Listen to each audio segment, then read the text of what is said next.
I'm Drew. And I'm John. This episode and every future episode is dedicated to all the horror hounds and smokers out there who want to expand their knowledge of the genre and have a good time. If you are a fan of the Friday the 13th series and haven't seen the fan films Never Hike Alone and Never Hike in the Snow, what the hell are you doing with your life? You need to check them out now. They're readily available on YouTube and they're badass. Today we have the creator of those films with us, Vincente DiSanti. He's going to spill his guts to us in an exclusive interview. All that and more today on High on Horror. Interviews, reviews, and the latest news all rolled into one.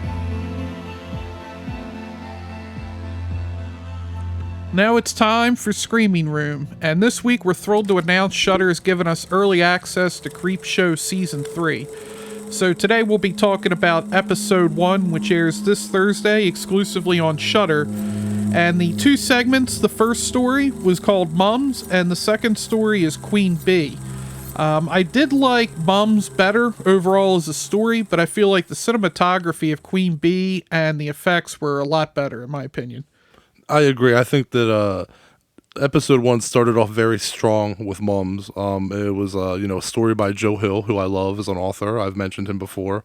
And Ethan Embry is a great actor, and it was a very dark and a good story, and that was a very good start for Episode 1, a very good segment to start with, at least. And there are little Easter eggs in there. If you look, there's a whiskey bottle that says Nathan Graham's whiskey, and Nathan Graham, to those of you who don't know, that's the father from Father's Day, the corpse with the cake. So that was pretty cool. And I agree with you about Queen Bee. But tell me that the Queen Bee's debut, tell me that did not echo The Thing. It did, and you talk about Easter eggs. Was it Haddonfield Myers Hospital? Yep, Haddonfield Myers Hospital. Yep. Yeah, it very much felt like The Thing. I felt like, granted, it's only an hour for the whole episode, or 47 minutes. Yeah, around there. But I felt like the beginning of Queen Bee took a while to get going. I was going to say that. I was going to say the thing about the first segment, Mums, was that it kind of jumped right into it. Let's not give any spoilers, but you get right into it. And then with Queen Bee, there was a scene in the beginning where it's really just the three leads just kind of talking for several minutes. And I feel it took a while to get started. And with the first one, as I said when we were watching it, I felt like it was a mixture of Little Shop of Horrors mixed with Hellraiser. And the music was very Carpenter as well. Did you notice the dun, dun, dun, definitely like a Thing / Halloween vibe, especially like with the hospital, like you mentioned, and then the Queen Bee looking like the Thing. I definitely see this one was directed by Greg Nicotero, and I think this one was probably his it appears to be his homage to the Thing. Yeah, it's an interesting take on it, and they're breaking in to try to find a pop star they're obsessed with, and as it plays out, I gotta say it's got to be how Taylor Swift stays in business and people still listen to her. All right, you know what?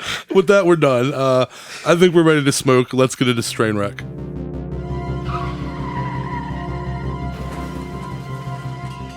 Now it's time for Strainwreck, the segment where John and I discuss which strain we're getting wrecked on in each episode. Today, we're smoking a hybrid called Gas Money. This stuff is Sub-Zero gushers on steroids. It is powerful. If you aren't a frequent smoker, I don't see you finishing a blunt of this. You're putting it out at least halfway. Gas Money is a strong diesel strain that just gets you a complete high, mind and body. John, me and you, you and I actually smoked this when we were playing Catan, and you kept zoning out. It's the only reason I lost, but, this bag's a lie. It says Gas Money, and it's showing that it's full, but when I open it here, it doesn't look full. We've been smoking. But, let me smell this. That's what she said. Damn, that is definitely a strong diesel. It's fucking burning my nostrils. There's no fruit to it. There's no juiciness. It's just like gas. Gas Money taking over for the 99 and the 2000. Yeah, so I'm definitely ready to smoke this, so I'm going to spark us up. What's going on this week in horror history? This week in horror history. So, actually, this week we got a lot of films celebrating anniversaries. Amityville 2, The Possession, the U.S. debut of Shaun of the Dead, Urban Legend, Martyrs, Jack Frost, Feast. But most importantly, this week we have the anniversary of the re-release of The Exorcist, the version you have never seen, and the instant classic by David Fincher, Seven. I remember the first time that I made you watch Martyrs. I was so scared of what you were going to think afterwards. That movie was amazing. See, I also feel like I had lower expectations because of just the shock movies you've had me watching.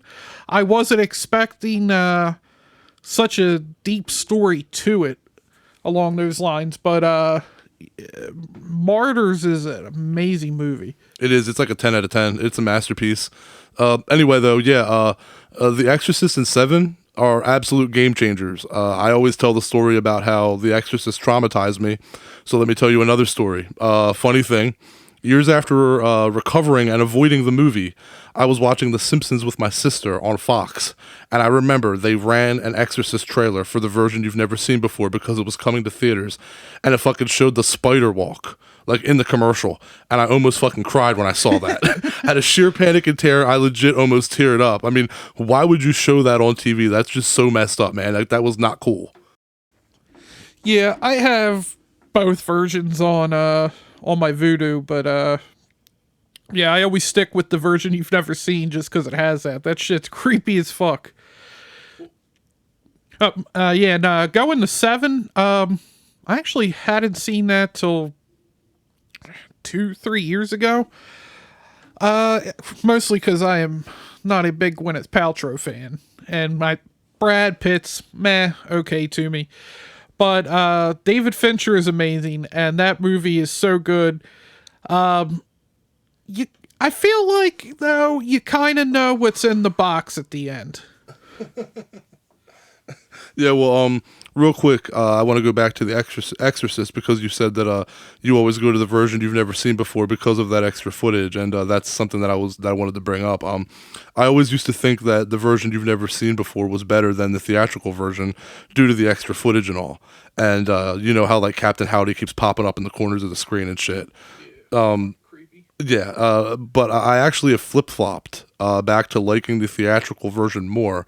The reason being, after watching it again recently, it's soulless and heartless, and it's dark as hell. It's cold, harsh, and unforgiving. And I remember the first time that I saw that film in its entirety that I felt dirty. And I feel that the re-release doesn't give off that vibe. It's the exact opposite. It's happy, uplifting, and hopeful. And that was apparently what, the late William Peter Blatty's intent was. He wanted the film to be more positive. So this was ultimately his version of the film. Both versions are good, but I'm more affected by the grit and the grime that theatrical version lays on you. And here's a little knowledge nugget. After seeing the re-edit of The Exorcist, director William Friedkin agreed that he thinks William Peter Blatty's version is the more complete version of the film and the better film. So, that's pretty crazy. Yeah, I'll have to go back. I mean, the problem is The Exorcist is a tough movie to watch, like, back to back to compare versions. Like, that's a litto much of a task. It's an undertaking. It's a total undertaking. Oh, you got to sit through The Exorcist twice? But yeah, to get to Seven, in regards to Seven, it's one of the most ingenious thrillers ever made. It's right up there with The Silence of the Lambs because it's so fucking intelligent and well acted and visceral. The ending, like you said, it's obvious. We know what's going on. The ending is always going to come up in any Seven conversation. What's in the box? What's in the box? I mean, we have something special here, though. Brad Pitt was at the top of his game, as was Morgan Freeman and Kevin Spacey, and David Fincher, the director, is no one-trick pony either. He's a great director. He's got a nice resume on him with films like Fight Club and The Curious Case of Benjamin Button. But all of these guys came together and made history. That's a fact. They made history. If you were alive when Seven came out, that's all you heard about. It was like The Matrix. Everybody saw it, and everybody was talking about it. This, like The Exorcist, is a perfect film for me. I'm going to give them both a 10 out of 10. What do you rate them? I feel like 7, you mentioned The Matrix. It's funny because I never watched The Matrix for a while. Because I just remember being in school and everybody, oh my God, oh my God, oh my God. And I would always, I don't know why, I was always that guy who would try to, well, that's the popular stuff. I'm not interested in it. It's probably stupid. But 7, I don't know if I give it a 10. I would give The Exorcist a 10. Yeah, I'd say 8.5, 9 for 7. Okay, that's fair. That's fair. And but I will say, of all these movies that I named off here, the one with the best line has to be Jack Frost. Well, it ain't fucking Frosty. That's another movie that's so bad it's good. I love Jack Frost. I don't care what you want to say about it. I love Jack Frost. And Shannon Elizabeth was in it. I mean, I can't. Yeah, I mean that doesn't hurt. That doesn't hurt anything one little bit. But you were talking about Brad Pitt being at the top of his game. I feel like Brad Pitt, like I said, as an actor as a whole, is kind of meh. But there was just like a period from like 1999 to like 2004 or 5-ish where he was just hitting on everything. And it was real good. And then it seems like he just kind of went back to like, whatever. I think I agree. You know, when he first started, like Keanu Reeves, you can kind of tell that they were being played off of their good looks and their pretty, you know, their prettiness. And as it went on, as their careers went on, they started taking acting more seriously and modeling less seriously. And like you said, we got some good movies from Brad Pitt, man. Interview with the Vampire, Legends of the Fall. Yeah, River Runs Through It. You know, yeah, like you see, he was at the top of his game for a good period. Underrated one, The Mexican. Oh yeah, absolutely, yeah. Like yeah, James Gandolfini, I've been rewatching The Sopranos. He's fucking hilarious in The Mexican. I don't remember. I'm gonna have to rewatch it. I do remember liking the movie though. Well, I think that'll about wrap up horror history for us. And now we'll get on to Puff Puff Ask, the segment of the show where Drew and I answer questions that you send to us through Instagram, Facebook, and Twitter at HighOnHorror420 and through email at highonhorror420@gmail.com. Yo, man. Puff, puff, pass. I'll start us off here with a question from a listener named David V from New Mexico. He says, "Hey guys, you guys rock. My wife and I listen to your show every week. Thank you for combining weed and horror into one source. My wife Victoria and I want to know, who is your favorite horror actor and actress?" Well, thank you, David. That was a very good compliment. I appreciate that. Yes, thank you.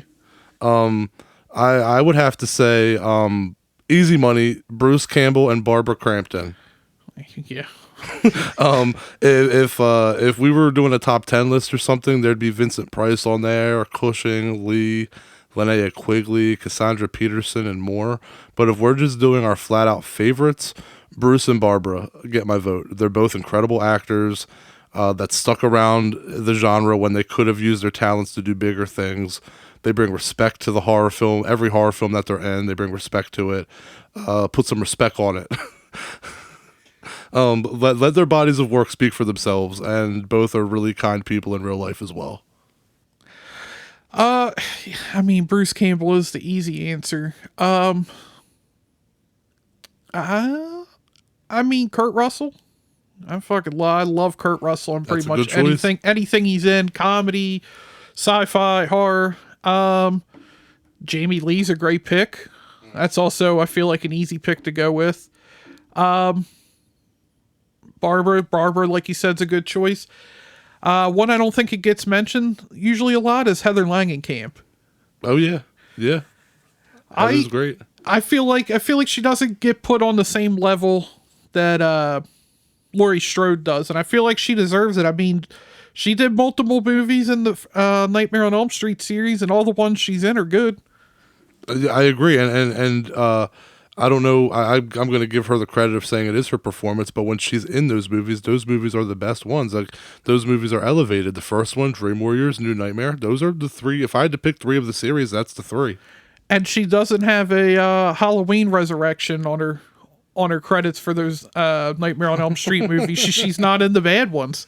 That's very true. I agree. Heather Langenkamp is a great choice. Although, in fairness to Jamie, she's not in Halloween Resurrection that long. She definitely chose the right film to die in, that's for sure. But yeah, those are two good choices for me. You read off like a Hall of Fame list of horror actors. You got to also throw in Robert Englund. Yeah, of course, of course.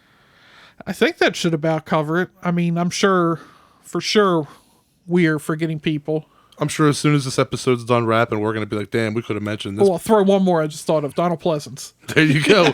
There you go. I would have felt, dude, if we stopped recording and later I would have been so mad, be like, how the fuck did I forget Donald Pleasance? Yeah, right.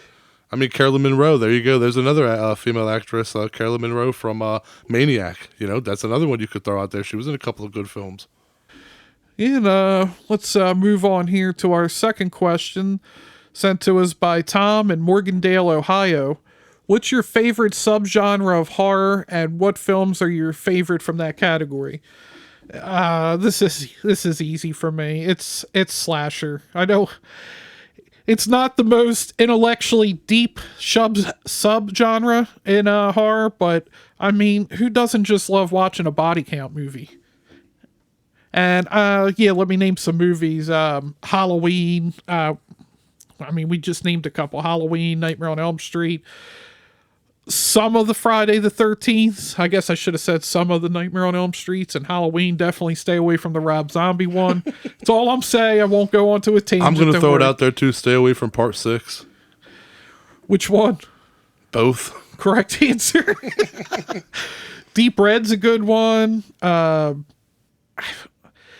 Psycho, I know they always put it as a slasher, but I don't necessarily, for me, put it in the slasher category. It's got a couple kills, but I get the point. But what do you think?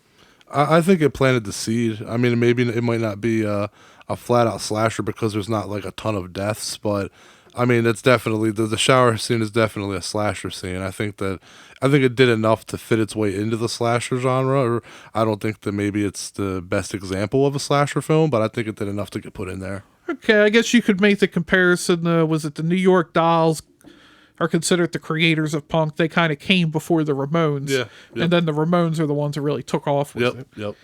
Alice Sweet Alice is another good one. I love Alice Sweet Alice. I could sit here and keep naming them. Scream, Friday 13th Part 6. Give me a couple I haven't named yet. OG slasher wise, okay. Let's go into slashers that you haven't said. Okay, technically a slasher film, Children of the Corn. Oh yeah, Child's that's a good Play. one. The Child's Play series. Child's Play 2. There's also The Prowler, The Burning. Sleepaway Camp. I missed that one. Sleepaway Camp. Terrifier. Candyman. Like you said, let's keep going. All right. Oh, I'm going to answer this damn question now. Let me answer. Okay. I'll stop. So my answer to that would be obviously slasher as well. But since John pretty much, me and John are pretty much identical on that. Slasher all day, every day. Halloween, favorite film. Every movie we just mentioned, I'm a fan of. Pieces. Absolutely. Maniac again.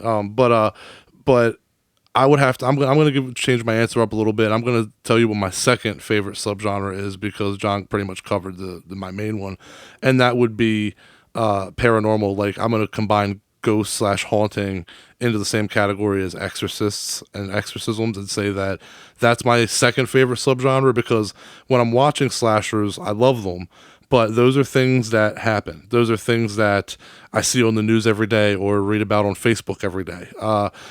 It's the suspension of disbelief when I'm watching a good ghost story like The Changeling or The Conjuring or, The Haunting or an exorcism film like The Exorcist or The Exorcism of Emily Rose. Like when I can watch something that I don't believe in and for a moment or for that hour and a half be completely sucked in and believe in it and react to it.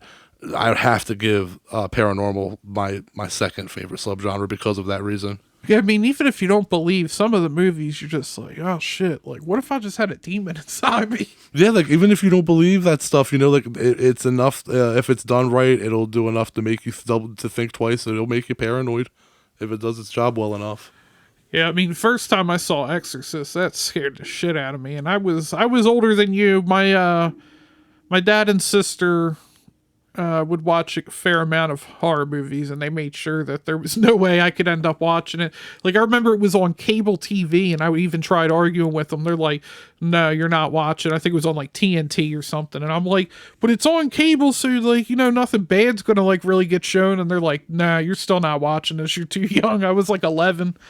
Well, I'm guessing I've never talked to you about this off the air, but if we're talking about, again, if we're going to talk about paranormal films that affected us, especially as children, another one that fucked me up that's a paranormal film, especially as a child, Poltergeist. Poltergeist didn't bother me that much. I don't Clown? You're the one that's afraid of clowns. I the know. Clown on it and do it for you?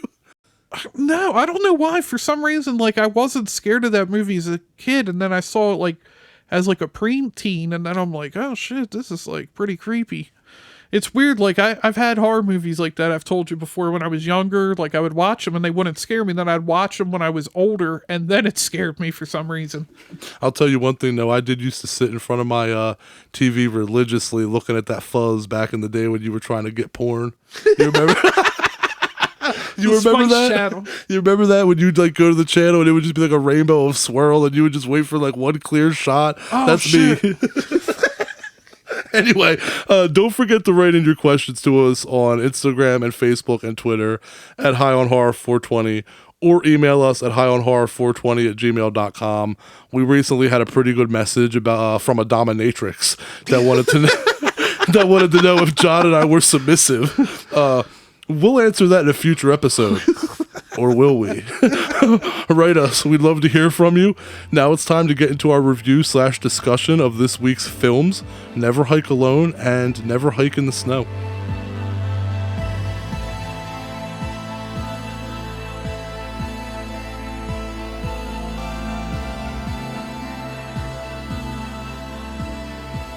All right, today we're talking about the fan film Friday the 13th, the first one, Never Hike Alone, from 2017. A hiker's survival skills are put to the test when he stumbles upon the remains of an old abandoned camp and discovers its long, dark secret. And then the other film we'll be discussing as well is Never Hike in the Snow, which came out in 2020, but is actually a prequel to the Never Hike Alone. And this takes place 3 months prior to the events of Never Hike Alone, and they follow the strange disappearance of Mark Hill, a Crystal Lake resident who went for a hike in the dead of winter and never came home. I'm going to just put this out there. These films are like Ash vs. Evil Dead to me. My biggest and only complaint is that there isn't more of it. Also, Drew Lady does a great job as Kyle McLeod. Very convincing. Yeah, I have to agree. Like, at first, I thought he kind of came off kind of douchey, but then as the movie goes on, I mean, he's like this wilderness guy, like, look at me, I'm going to this camp. Like, but then, like, towards the end, like, you find yourself really rooting for him. I agree. And there's so much suspense. I feel like at the end, that whole like final 20 minutes is just so jam-packed and suspenseful. Jason's great. I don't have any complaints about that. And then the Never Hike in the Snow, I was happy to see Jason in the snow. That's something I've always kind of wanted to see. And I kind of understand why it never happened, because it is a summer camp type situation usually with every movie. But I did enjoy having a different backdrop.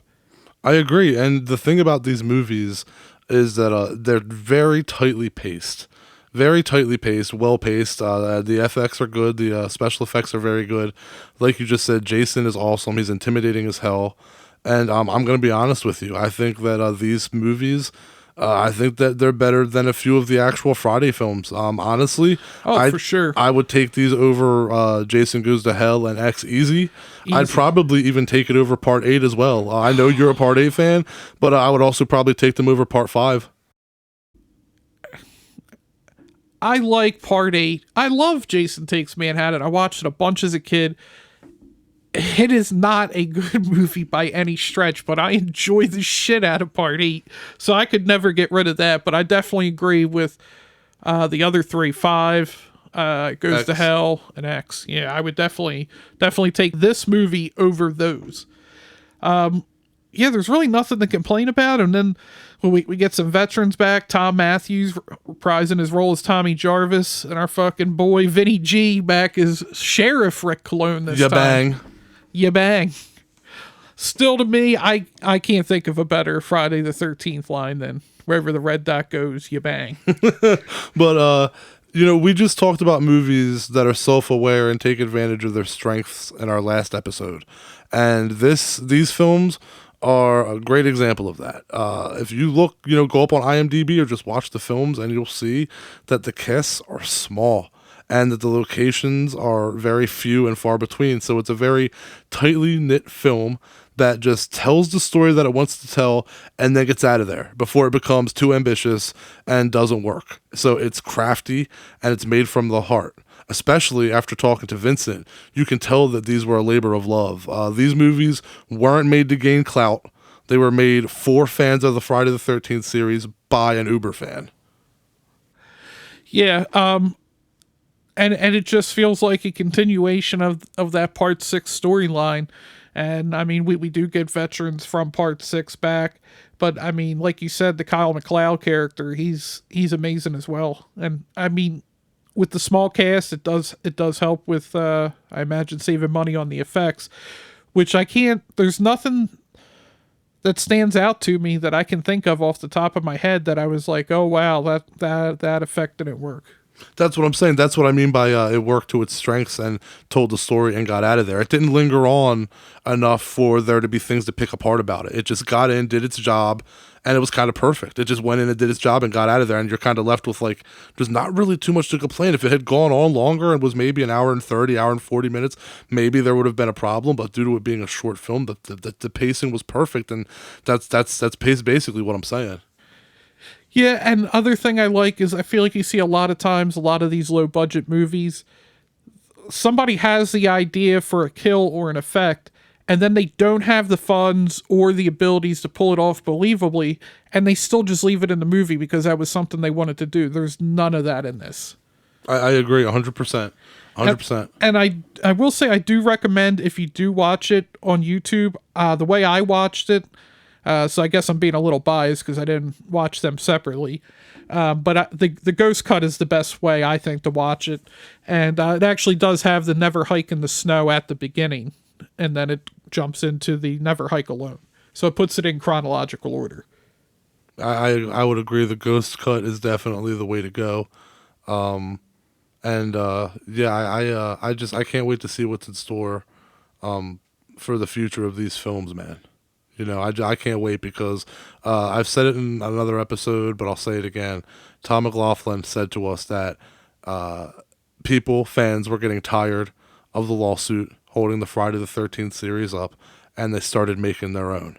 That's the case with this film, just like it is the case with the other fan films, but this is that rare case where, like, this is that lightning in the bottle. This is like, damn, like, they really did this, like, damn good fan films. And I mean, I hope that maybe now that the lawsuit's done and maybe we get a studio movie Jason, Friday the 13th movie, that maybe they look at some of these fan films and somebody like Vincent and they're like, hey, like, we saw what you did, but I don't know that the studios care that much about the Friday the 13th series that they would do their homework to see that there's some fans out here doing some real good shit that should be just, I mean, you can give them a lower budget. They're working on a lower budget than probably you're going to get from a studio. Mm-hmm. And just let them just make the Friday the 13th movie. I know all you studio guys probably look at it as your little bastard movie you have there. Little ugly redheaded stepchild. Like, was it Universal, I think, did to the Three Stooges, like, oh, you're making us money, but we don't think you're sophisticated, so we don't want to give you a budget, even though you're the ones keeping us in business. Yep. Or like how The Exorcist, gets, all this approval from Warner Brothers as long as it's labeled a drama. Yeah. Just like they don't really want to call, they never wanted to call The Silence of the Lambs a horror movie. Yeah, I know. Well, I think that'll about wrap up our discussion. So now we can get into Burn and Learn, the segment of our show where we fill you in on some cool behind the scenes facts about the movie in discussion. And in this case, never hike alone and never hike in the snow. Oh. Burn and learn. Never Hike Alone was filmed outside Big Bear, California, in a place called Angeles Oaks. It was also filmed in Flagstaff, Arizona, in Lake Mary for the head crush scene. Disappear music video and the abandoned camp coverage in Never Hike in the Snow. Fans dubbed the Jason from the films Ghost Jason because of the mask having no chevrons. Ghost Jason and Kyle MacLeod both appear in Blue Wizard's Friday the 13th puzzle game, which is pretty fun, I have to say. The opening of Never Hike in the Snow is shot in an actual snowstorm, and the crew had to chase it throughout the day. Nora Hewitt, the special effects makeup lead on Never Hike in the Snow, was the season 9 winner of Face Off. Vincent DiSanti and Andrew Lady both appear in the upcoming Friday the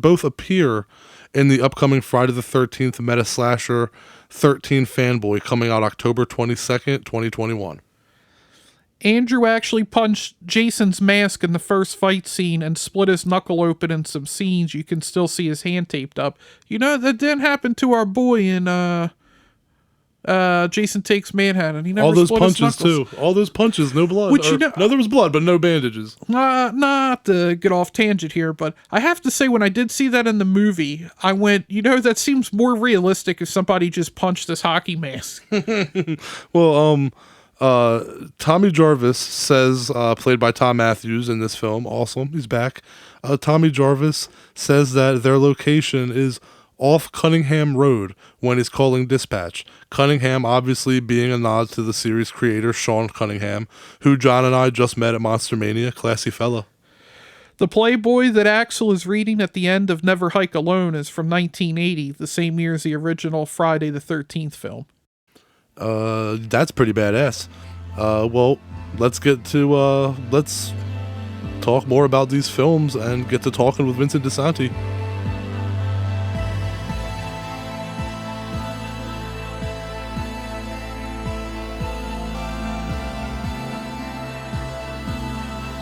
Our guest today has done work in just about every aspect of the film industry that you can think of.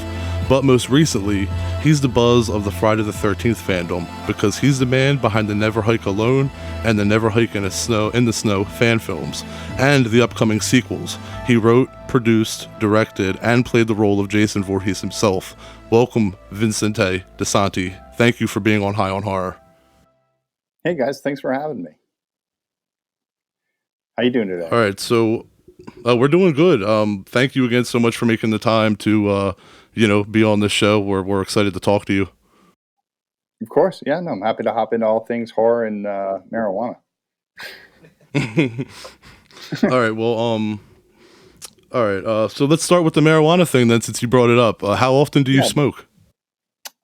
Usually when I want to get into a creative flow, I'll usually smoke a little weed or something. Out here in California, it's legal, so it's nice. So we have, the dispensaries all over the place. You can get it delivered to your house. It's funny when I go to other states and I tell people that, and they just look at me like I'm crazy. But yeah, no, it's sort of like there's two modes of writing. There's creative writing, and then there's sort of the cleanup. And so when it's just sort of let my mind go and I want to relax and I don't want to think about too much, or if I just want to kind of go on a tangent, it's usually a good time for me to kind of sit back and, find a comfy spot, go somewhere. A lot during Never Hike Alone, I would go up to the camp, and I would get into the mode, smoke a little weed at Camp Crystal Lake, and then sit down and write some scenes, awesome. or sit down and I would walk through the buildings and sort of let my mind wander and get into the headspace of Kyle and what he would be seeing or what the audience was going to see. I think that, one of the things that I think, for all those years for marijuana getting a bad rap, that when it's used correctly, it can be a very, enlightening and fun experience. I mean, we allow people to get wasted on booze and all that stuff. And I stopped drinking a long time ago. I actually supplemented my alcohol intake with marijuana use. When I go out and party, I don't drink. And I find myself, having a much better time. I'm not don't find myself with a face in Absolutely. a toilet bowl at the end of the night. You know what I mean? Maybe my face is in like the brownie bowl, but that, I think, it's a little easier to run off the pounds than get up with a headache the next day. So I don't know. I just really like that feeling of sort of stepping outside for a minute and use it to get kind of creative. I come up with jokes. It's usually when I write my comedy stuff. And then when I sober up and I'm just kind of straight laced Vin like I am right now, I read what I wrote and I go, what is this idiot talking about? And then sort of shave it down and bring it into sort of a more finalized version. But a lot of those kernels for Never Hike Alone can kind of pop out of there, or any project that I'm ever working on. Yeah, it's pretty cool, to know that, like, I can only imagine smoking at Camp Crystal Lake, how awesome that would be. Yeah, and And paranoid. yeah, right. Yeah, it's like tempting Do you fate. do you have a favorite strain that you like to smoke? Like anything in particular, like that gets you in the zone? Usually Jack Herer is pretty good. I'm a sativa smoker. I like the creative juices there. Very rarely am I smoking indica just to like sink into the couch. Maybe, if after a long thing of shooting and I just want to like sit down and watch movies all day, I'll go into something that's a little bit more heavy on the indica side, but I'm mostly on the sativa side of things. And what's your favorite way, like, to consume edibles? Just an old fashioned joint, man. Just a J. Just like That's a good choice. the Big Lebowski. Just Oh, light up a J one of my favorite movies. and call it a day. And yeah, I just think there's something sort of like, I don't know, relaxing about it. Like that's my cold beer on a Sunday afternoon. You know what I mean? I want to sit down, put on a Godzilla movie, and smoke a little bit of a joint and Godzilla. relax. Oh yeah, I'm a big Godzilla guy, just as much as I'm Friday the 13th. In fact, I got a VHS player on my counter back there that I got all these old Godzilla VHS tapes that I've been collecting over the years. And when I'm here working in the office, I usually throw Godzilla on in the background. I don't even have to watch the movie. I can just listen to it and I know exactly where I am. That's awesome. And Tom Matthews, he mentioned way back when he used to get 4 fingers of Colombian dirt weed. Did he ever bring any of that on set? No, Tom left the dirt weed at home. But if Tom ever wanted me to smoke him out, I totally would. God, I love that man. He's so funny. He was a blast to work with. He's super lighthearted. And like I told the story the other day, I think somebody asked me on Twitter, like, what was it like to work with Tom? And I could sum it up in this: is like towards the end of Never Hike Alone, there were a few lines in the ambulance that kind of got his mic got a little caught in his shirt, so we had to ADR it.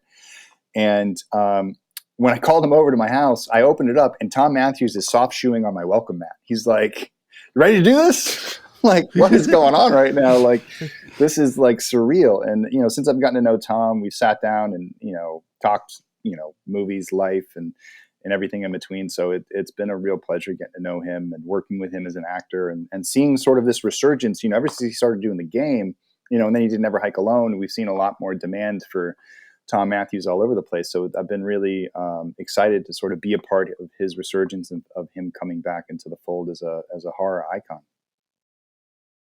Yeah, and as you were saying, he did reprise his role at the end of Never Hike Alone. Mm-hmm. What was it like being able to get a veteran like him on board?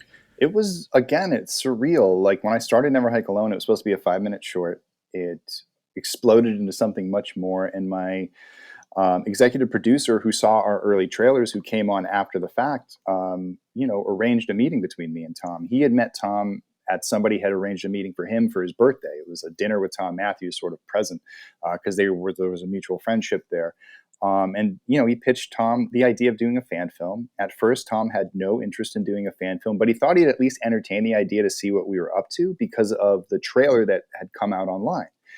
And when I showed him the second trailer was when he decided that, yes, I want to be a part of this. This looks great. Like, what can I do? And, we explained to him the role and what he would do. And I think what my biggest goal with that was, and what I pitched to him was that, listen, I'm not asking you to come on and we're not going to rewrite the movie. Like, I love you, but I'm not going to rewrite the movie and redo everything with the money I don't have and try to raise money off you and all these different things because I don't know what the legality is there. At the time, it was like no alumni should be showing up in fan films. It wasn't allowed. Everything that I had read, people have been sued for that. So we were sort of trying to play it safe. And what I said was like, if you allow us to finish our film, I had always intended on approaching you about a sequel because I had an idea of how you would come back and how we would, mix the whole thing into the fold. But there's this opportunity to do it in a little bit of a different way and to have you sort of be a surprise at the end of the film, that when people think Jason is about to burst through the ambulance doors, that is going to be you. And you're going to be the ambulance driver. And I'm going to write a whole backstory for you about how you became an ambulance driver and all this stuff to make it make sense. And maybe we can do that as the sequel. But for now, in 2017, I don't know if you guys remember, but there was supposed to be a film that came out and it got canceled in January after Rings bombed. And Friday the 13th fans were down. And this is when I met Tom, and it was that January. And we were sort of like, we got to do something special for the fans. So we're making this film, and it's going to release on Friday the 13th. It's going to be about an hour long. And if it's good enough, that should put a few smiles on their faces. But if we have you at the end of the movie and you become the surprise that nobody knows that's in it, like we have this meeting today, nobody finds out about it. We do the whole, we crowdfund, we do all that stuff. We don't tell anybody you're at the film at our own detriment for raising money on your name. Like, we'd rather surprise people and give them that sort of like never saw it coming feeling, which films do not do anymore. They show you everything in the trailer. We wanted to give Friday the 13th fans that feeling. And that was, a big kind of part of the formula. So when people watch the film on October 13th, 2017, and Tom Matthews all of a sudden pops up in a fan film that they thought was pretty cool already, I think that it was sort of the cherry on top and getting fans excited about Friday the 13th again. And for the first time since 2009, giving them something to look forward to. And since then, Friday the 13th fans have blown up, and we've sort of taken over the space. And, a lot of that has to go with Tom really legitimizing it and starting it and helping us make this film that said a little bit more than the previous fan films that have come out, which didn't have access to the technology that we had in modern times. A lot of the fan films that we saw, prior to Never Hike Alone were done with, handheld cameras that you can get, at Best Buy that, look like they're home video cameras, and they don't have that cinematic quality. And it wasn't until around like the DSLR age and the late stage DSLR age that you could get a really cinematic look out of a just a handheld camera. We obviously upgraded along the way of production. We were afforded gifts because people were, loving what we were doing, and we were able to upgrade to a RED camera. But the start of Never Hike Alone started on a DSLR. So it was kind of cool to see that this sort of steady climb of now, when you hear about a fan film, it's like an entire film production. And that's really sort of, out of the grassroots, that people are realizing that no matter where they are in the country, they can build these teams and do it. And a lot of that has to do with, with Tom and starting this sort of like revolution with us. Yeah, both of the films look beautiful. And I mean, except from the fact that they're on YouTube, I mean, you wouldn't have known that they were fan films. Hey, it could be a YouTube feature. True. And you said that some of the other fan films didn't have alumni in them because they had been sued. Was that for like copyright reasons that they were getting sued? Most of the biggest hoopla came from a lawsuit called Axanar. It was CBS versus Star Trek Axanar. It was a Star Trek fan film, and they had raised about $1.2 or $2.1 million on Kickstarter, which, raised a lot of eyebrows. I mean, these guys were going out, or this team of people were going out, and they were executing Star Trek fan films at a very high level. It looked professional, and all of a sudden they started signing alumni. Alumni were going to reprise their roles. Alumni which the studios had no intention of bringing back. So it wasn't like they were really stepping on anyone's toes, but CBS stepped in and said, whoa, millions of dollars, we need to talk about this. What is a fan film? What is not a fan film? It went into court. The people behind Axanar were actually supported by J.J. Abrams, who was directing Star Trek at the time, and said, listen, if they're doing it this well, let them do it. Like, they're fans. This is part of the fandom. We make fan films. We dress up. We do these things. And a lot of these fans have talent. So let them show their talent. They could be the next Star Trek director. And there were a lot of other, filmmakers that spoke up and supported it. But at the end of the day, there was a lawsuit that basically said, if you're going to make a fan film for Star Trek, it's got to be under 30 minutes. It's got to be between like 15 and 25 minutes. It can't have alumni. The cap of the budget is $50,000. And you have to put a warning up front that says this is a fan film. You have to put fan film in the title. There's all these sort of rules that they listed. And so we took that and applied it to Friday the 13th on Never Hike Alone, saying we're going to try to follow all these rules, and systematically like broke each one of them because we went to 54 minutes. We spent around $50,000 at the end of the day.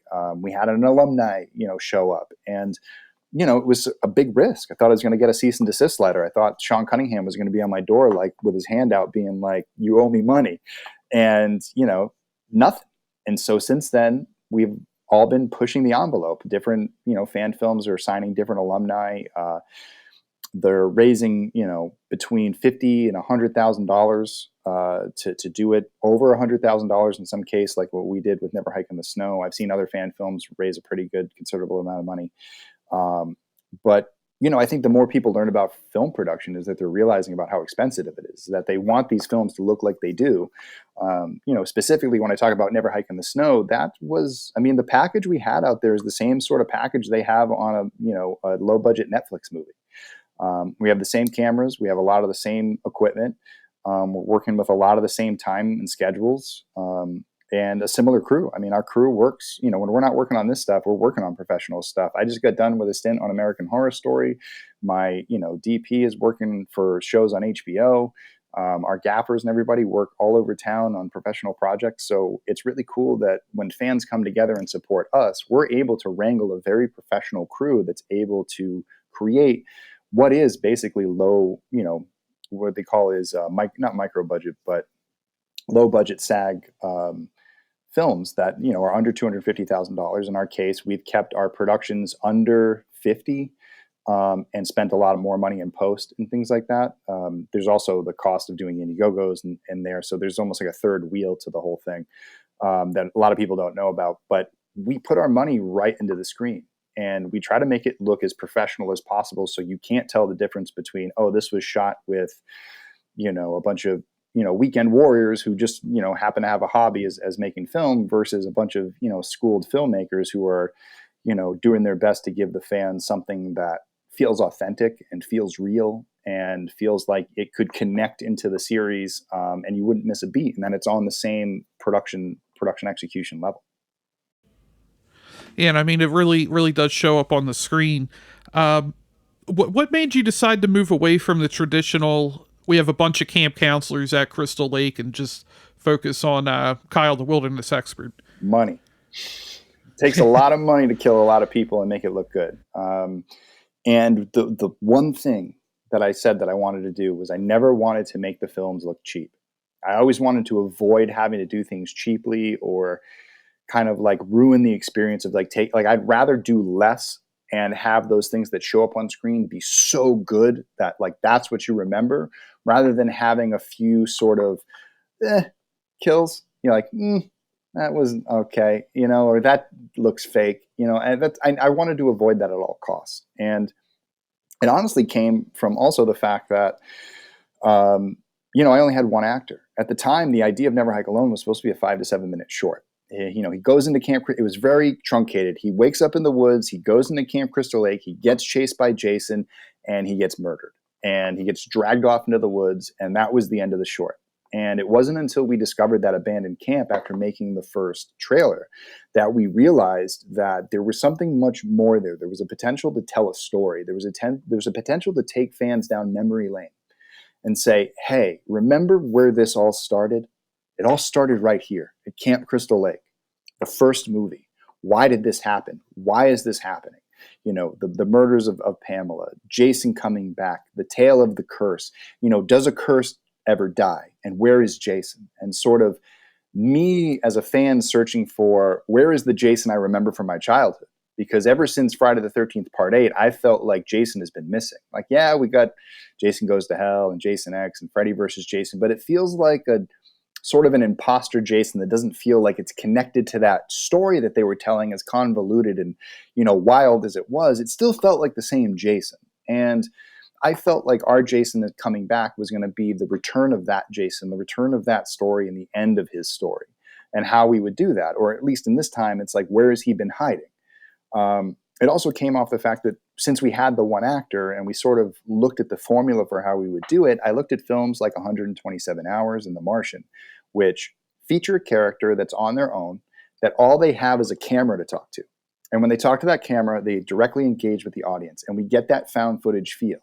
But we're able to step away from the camera when they're not talking to it and go into a traditional narrative camera, which allows us to shoot a beautiful movie. And so having a beautiful set in Big Bear, California, that when we, the sunlight, the way it hit it, and the way that we could shoot the camp, and the way that Kyle looked walking through it, we spent an entire summer building props and filling it back up and building signs and doing all that stuff so we could go and tell a full tale through that story and do something that I've always wanted to do, which is like one of the things you do in film is wish fulfillment. And one of my wishes that I wish I could transport into the world of Friday the 13th and walk through Camp Crystal Lake. So I wanted to give the audience that experience of walking through Camp Crystal Lake with Kyle and then using the GoPro as a point of view that you will put the audience in front of the character and sort of create more tense moments, because no longer is the camera behind the character pushing forward with them between you and Jason. Now you, the watcher, is right there. And if Jason comes out, you're the one who's going to get attacked first. So it creates more of a tense experience. And it's something I always thought found footage could bring to Friday the 13th, even though I never necessarily wanted to see a complete found footage Friday the 13th film, which they talked about in 2013, 2014. So really it came down to sort of like that formula, using it well, and seeing how much story we could actually kind of pepper in before it got boring. And then the second half came to, how do you make it interesting to create a final girl-esque sequence with this one character that is going to go through stages of fights with Jason and not have it feel hokey? And so we had to design each moment where Kyle and Jason interact with each other to feel natural, and like Kyle was fighting back and he was holding his own, but it was really only just to get enough time to get away from Jason, because there was no way he was ever going to be able to overmatch him or defeat him. It was only about stun Jason and get away, which is a big part of the Friday the 13th game. And you can see how like-minded people kind of work. And what I discovered in that process was that it created entertaining cinema. And we just kept creating ways to make it more entertaining, and kind of dip back into the well of having them have fights. Like they have their first handheld fight, and then then they have the interior fight. Then they have the struggle on the trail. They have the fight inside the cabin, the fight outside the cabin, and then, the big grand finale. And so the back half of the movie is designed around this sort of Chris Higgins-esque, like escalating Chris Higgins and also Trish Jarvis in a way. The way that like those final sequences with Jason sort of went to different places. Even Alice and Pamela, to a certain degree, there were the different places where they fought and they had to get away from each other. And every time they got to a new setting, there was a new type of scare that was set up. And because we didn't have, multiple deaths in the film, what we had were multiple fight sequences. We had multiple instances where in old films, a character would die. If somebody got thrown off the second story of a house in an old Friday the 13th, they would automatically die, even though we know that most of us would survive that fall. We'd have some broken ribs, we'd have the wind knocked out of us, but we wouldn't die. You know what I mean? Like we would, if we got stabbed, when you get stabbed, you don't all of a sudden go into shock and die. You bleed. And you bleed out for a long time, and then you die. Death is not very quick. In the context of making it Never Hike Alone, it's very man versus nature, and it's very much a survivalist in a survival tale. In 127 Hours, it's a man versus his arm getting stuck in a rock. In The Martian, it's a man versus Mars, and in this, it was a man versus Jason, and what that would be like. So that was the other element too, to make it a survivalist movie. And with all those elements, that's how we were sort of able to take the pitch of it's going to be one-on-one, which when you hear it up front, go like, that's not a Friday the 13th movie, and turn that idea around and make it work. Yeah, and it's funny that you mentioned the game, because I immediately thought that about all you could do is kind of stun them and run away. Are you a big fan of the game? Mm-hmm. I'm a backer in the game. I was an early backer in the game. I have my name in the computer. And I also designed one of the kills. Which one? Free kick. Okay, that's a good one. Thanks. What did you want to personally bring to the role of Jason? I wanted to just keep Jason scary. I wanted to show certain traits that I always thought Jason had, but weren't necessarily shown on screen very often. His swiftness, hunting people down, the way he moves through the forest. Just always trying to make him imposing and iconic as much as we could, bring back that iconic sort of feel to him, and just make him dangerous and scary. I mean, that was really what it was. I think for me, I spent a lot of time practicing, putting on the costume, walking around in the forest, getting used to it, doing camera tests and seeing how the costume looked, how the body posturing looked, the ways we would turn our head, the way that we would turn our body, and walk and all that stuff. And I also have to say that I did share this role with a stunt double. His name is Brian Forrest. So there were certain days where we were on a time crunch, or we only had our stunt actors on set, and so we had to do that stuff because we had a stunt coordinator. So Brian Forrest was my stunt double. And so a lot of the times him and I are kind of going back and forth. We're switching out of the costume, doing different things. We handle different stunts depending on what it is. A lot of the fighting is Brian. A lot of the in-between and trail chases and jumping out of the lake, that's me. And so we shared about like 55-45, and then all the in-between stuff is what I do. Like Disappear, I did all of that. Never Hike in the Snow, he did a good amount of that, and I shared that role with him as well. It's funny because Brian Forrest actually plays the deputy in Never Hike in the Snow. He's the one who gets murdered in the final scene. And so we sort of switch costumes. He goes from the costume in one scene, then he switches into that, and then I murder him. So in the next film, what I said is I have to write myself a part so he can murder me in the film, and then we can figure out to each murder each other in this series, which would be a lot of fun. But Brian does a really great job of doubling me, and sort of everything I learned about Jason and I brought to the table as an actor, I then have to teach him how to do it and do it just like I do, so you don't feel like you're watching two different people. And that's the cool part, is that a lot of people go like, they don't realize there's a second guy in the costume and we're both doing it, but we both maintain sort of a certain rules that we follow. And as long as we follow those rules, you can't tell who's in the costume and who's not. Yeah, I wasn't aware you had a stunt double, so it really does. It seems like it's all the same person. And what was the first Friday the 13th movie you ever saw? I can't remember if it was part 6 or part 7. It was one of the two. It was definitely with Undead Jason. And I just remember falling in love with the character and the mask and, everything. And I started to go back through the films, and I was really confused because Jason always looked different, and he never looked the same twice, except maybe between part 3 and 4. And it always sort of confused me. Even part 5 confused me for a long time. It took me a long time to realize that was Roy in the mask because it doesn't look a thing like him. And them explaining at the end, I was so young. I mean, I was probably like 8 or 9 watching these films when I really shouldn't have. But I was just really enthralled with sort of the setting. I grew up in the woods and on a lake out in Massachusetts. So it was very similar to the way that a lot of the Friday the 13th look, especially the early ones. And I just really took to them really, really, really early. It's funny that you said that about being way too young, because I find that being a common thing amongst Friday the 13th fans, is that everybody's like, oh, I saw that shit when I was like 6 and 7 years old. And it's like, that's the truth. It doesn't make sense, but for some reason we're drawn to it. We keep coming back to it. Yeah, and especially with kids. I mean, like, I think that you saw the kid appeal sort of show up. Jason became a pop culture icon after part 6. He was in the culture sort of through the first 4, but they were still seen as these independent sort of gritty movies. And all of a sudden part 6 comes along and it was an action blockbuster. And that's what the films became. They became the big marketing campaigns. I remember growing up with part 7 marketing and part 8 marketing and Jason Goes to Hell, and Jason X and everything that came after it, where Jason became larger than life. But it's sort of interesting, the fact that like when they become that big and that iconic, that Jason sort of is a cartoon character, and he has that appeal to kids, especially ones that like horror movies. We grew up on what's it called? The Monster Squad and Goonies and things that sort of rode that line. Gremlins. I watched Jaws. Ernest Scared Stupid. Ernest Scared Stupid. They did. I think we grew up with a really good time of like kid-friendly horror that introduced us to horror. And I really can't say that there was another feeling that I've ever had other than that feeling on a Friday after school, walking down, the film aisle, and you could walk up and down all the film aisles, and you could see all the covers of the different things that were in there back when it was VHS. And then you walk down the horror aisle, and those covers are just something else. My mom read a lot of Stephen King. So there were a lot of Stephen King books in my house, and I always saw those covers, and they were always really cool looking, and they had cool, graphics. And if you opened up some of them, they had really great paintings, and some of them had really scary paintings. And so they reminded me sort of like that type of stuff. Grew up on Creep Show, watching Tales from the Crypt.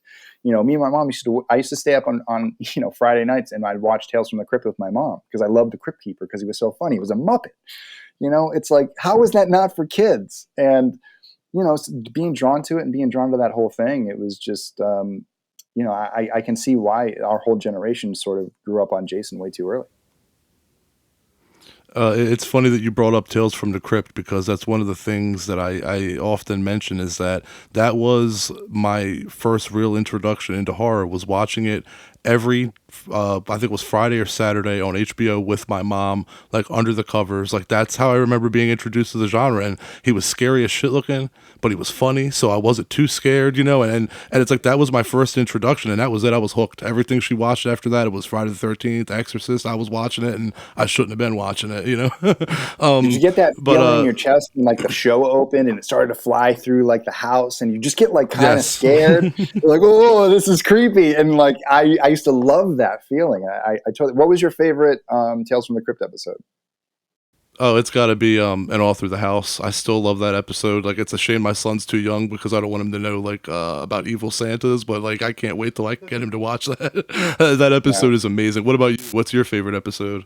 Television Terror. I love the one with Martin Downey Jr. and he goes into the house and he basically does like Al Capone's vault, but he finds the murderous granny with the chainsaw. Oh my! That scared me.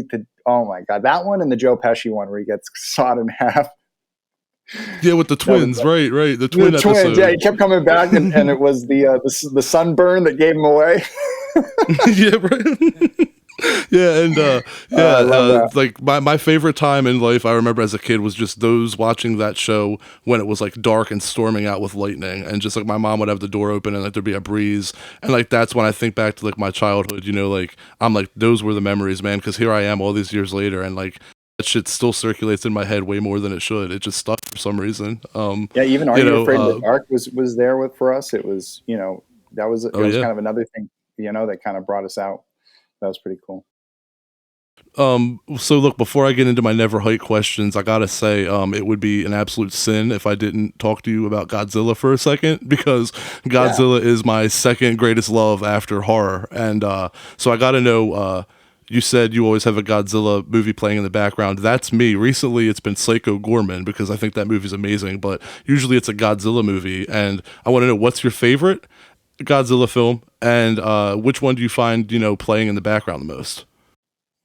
Ooh, my favorite Godzilla film is The Return of Godzilla 1985, but the Japanese version with the actual like Soviet and U.S. kind of stuff that didn't get cut out in the U.S. version. But my go-to pleasure, like when I want to put on a VHS, is Godzilla versus the Sea Monster. Okay. I'm a big fan. I know, of it's ridiculous. It is. I like Godzilla versus Destroyer though, man. Destroyer is a bad motherfucker. Yeah. It's like those action scenes, those fight scenes are just incredible. I'm sorry, what'd you say? I say you're a big Heisei era fan.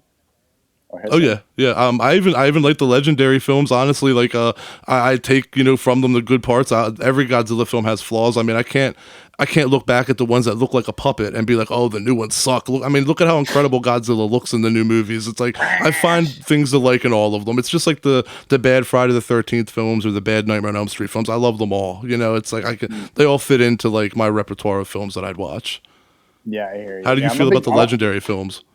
I like the Legendary films. I think they're pretty good. I think that like I'm I don't know. As I've gotten older, I kind of tend towards like I like the first one. I mean, I know Godzilla's not in it a lot, but I remember the feeling I got when they finally showed him in that movie after they just like stroked you the whole movie, and like they kept almost showing him, and then you finally got to see him move. It was like, man, they got him right. An American production got Godzilla right. And there were a lot of great things about it. And I think that they've obviously taken it in like really ridiculous patterns. But I think if they go that route of doing just a monster movie with like barely any humans, that will be the next big thing. And I would love to see that movie. But I'm also a big fan of Shin Godzilla, which oh my God, yes. Love that movie. Love it. It's like it makes me laugh because of the satire of it, about the bureaucracy and the ageism and all that stuff that they kind of pepper in through it, about the guy who's always right. They're like, oh, it's probably this. And they're like, you're wrong. And then they're like, wait, it's that thing. And he's just like, Yeah, come on! He's just like pulling his hair out until everyone dies and he's finally in charge. I know, and it's the first film that we really see Godzilla kind of evolve too. That was the thing for me. Like, what, 15 minutes in, I'm like, oh shit, he's a big fish, and then you kind of start seeing he's like, I thought that was amazing, and that's kind of the battle with me. Is like I kind of prefer Godzilla as that disaster movie more than being the hero like in the legendary films, but I still like him as the hero. It's like Godzilla, you can't go wrong with Godzilla, unless you're 1998 Matthew Broderick. Well, yeah, that doesn't count. That's Zilla, whatever that is. That was such a big letdown when I was a kid because all I wanted to see him was like his spines light up and just like blast New York, and you never got to see it. And so that, and he didn't even have atomic breath. I know he just like blew some fire once, like that was supposed to like do it. It's like, what are you thinking? Like, if you don't know Godzilla, just go away. Like, you're iguana, Get out of here. Giant iguana. All right, well, let's get back into Never Hike Alone. Let's get back into it. Thank you for talking to me about Godzilla for a second. I always like talking about Godzilla. Anytime. Okay, so from conception to execution, how long did Never Hike Alone take to become a reality? Okay, so our first trailer came out in May of 2016. That was probably like a 6-week process of kind of figuring it out. Never Hike Alone had been an idea for about a year and a half since then. I did try another version of it like the previous summer that just didn't work out. I realized I didn't have what I needed. So it took about a year of like retooling to make it work. From May 2016, we went into pre-production all summer. We launched a crowdfunding campaign in the fall of 2016. It was unsuccessful, but we did get some backers out of it. So a couple backers contacted us outside of the campaign, lent us some money. And we went and shot the first half of the film. We took a break for the winter, cut a new trailer, signed Tom secretly, got back to it in March of 2017. We shot March through July, early July 2017, did some pickups in August, and then we released on October 13th, 2017 at the Telluride Horror Show. Okay, yeah, that's a great story. And we're all glad that it happened. It's an awesome experience, man. And I wanted to bring up to you. You had just said to John a few minutes ago. You had brought up 127 hours, and that's something that I had actually just said to John before this interview. I said I think the first Never Hike Alone is like 127 hours, crashes midway through, and becomes a Friday the 13th film. So I wanted to ask you, like, what was the inspiration, or I guess where did the idea come from for you to have not a final girl but a final guy? I mean, again, that was like sort of having Andrew and expanding on his character and how it would make sense. He went from sort of this no-name character in the early versions who just happened to wander into Camp Crystal Lake because he was, on his phone, not paying attention and taking pictures of the forest, into something that was a little bit more fleshed out. A YouTube vlogger who's going off and doing a YouTube channel. I think it was around that time when YouTube was sort of like getting a little bit more popular and more vloggers were coming out. And I saw some hiking trail stuff. Bear Grylls was a big thing at the time. I said, what if this guy was like Bear Grylls light? Like, he's just some dude with like a few 1,000 followers, just enough to sort of get by, but not like super famous, just getting by. And I just sort of took onto that role, and it was really sort of fun to develop him, and realized that, like, yeah, we were going to do the final girl trope with this guy who looks like a mix between like the dude from Sons of Anarchy and Thor. And so we just thought it was a good combo. Like, Andrew's a good looking dude. Like, he was a male model at the time. He was doing cover book, he was most known for doing the covers of romance novels as a model. He was very big on that circuit. And so we thought, hey, you know what? Something for the girls. It's like, let's get a nice, pretty guy out there, let him run around, let the girls ooh and ah, and let the dudes who are watching it be like, yeah, go get him, and like kind of say, a guy, going that one-on-one, mano-a-mano with Jason, I think is something that we've rarely seen a male character in Friday the 13th do. So I thought it was different and say, hey, this is what we got. We're going to make it work. And a lot of the same rules are going to apply, but our character can fight back. we're going to give him a little bit of that Jules energy, let him go out there, try to go, one-on-one with Jason, but we're not going to punch his head off. We're just going to bust him up real good. So there's a little bit of that. And, I think with the whole, like, sort of, I think you mentioned a good thing before about how it's sort of like 127 hours and then a Friday the 13th crashes into it. I thought that was sort of a fun approach to the story, was that if you watch this film and you didn't know nothing going in, like all you knew, you were going to watch a movie called Never Hike Alone, and there was no subtitle that said anything about Friday the 13th, you would think you were watching a movie about a hiker. And slowly but surely, the film starts to show its hands and say, like, if you really know Friday the 13th, you'll know that when he mentions Wessex County, that's where Friday the 13th is set, and that Camp Crystal Lake is somewhere in Wessex County. If you get a little bit further into the movie, you see the no trespassing sign, the same one from part 2.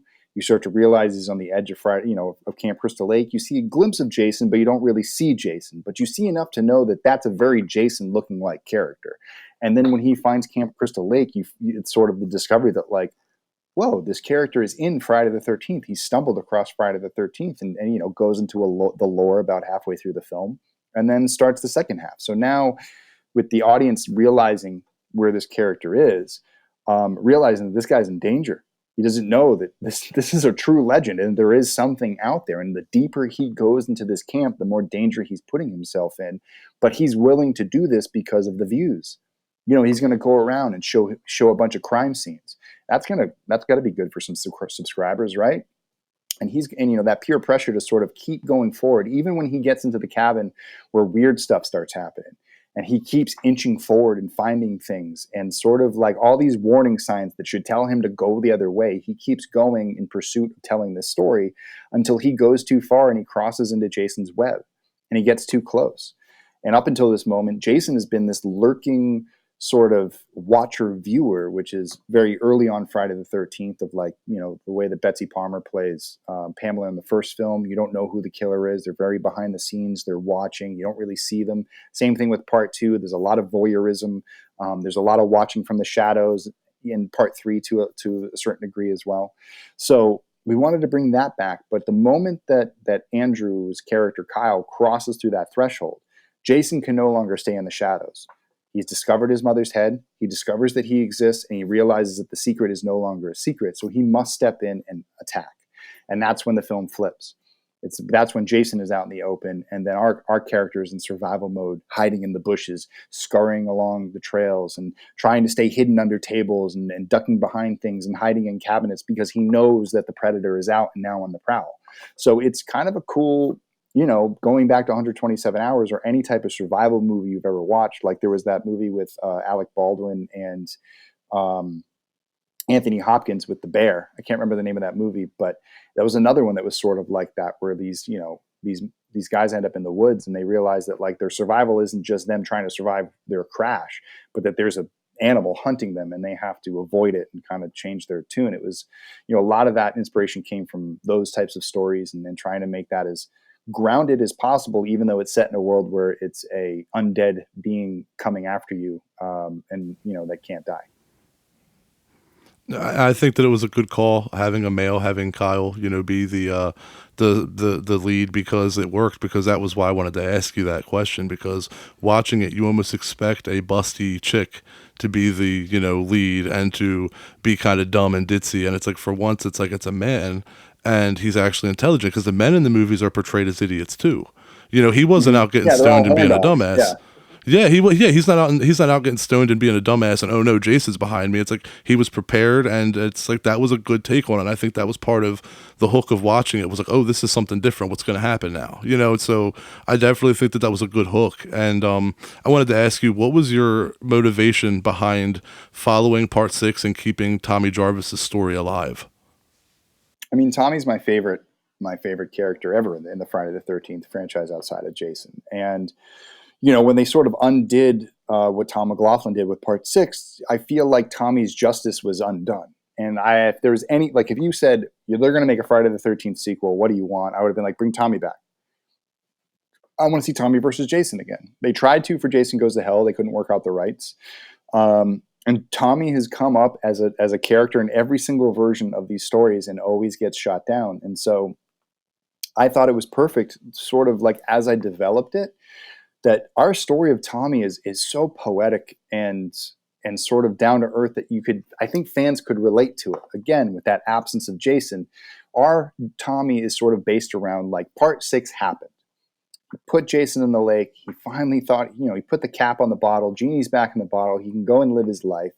And then part 7 happens. He's not aware of it. He doesn't know until it's too late. And by the time he shows up, you think, Sheriff Rick, who we have as our sheriff now, is sort of like in the lineage of after Garrus died, Rick took over.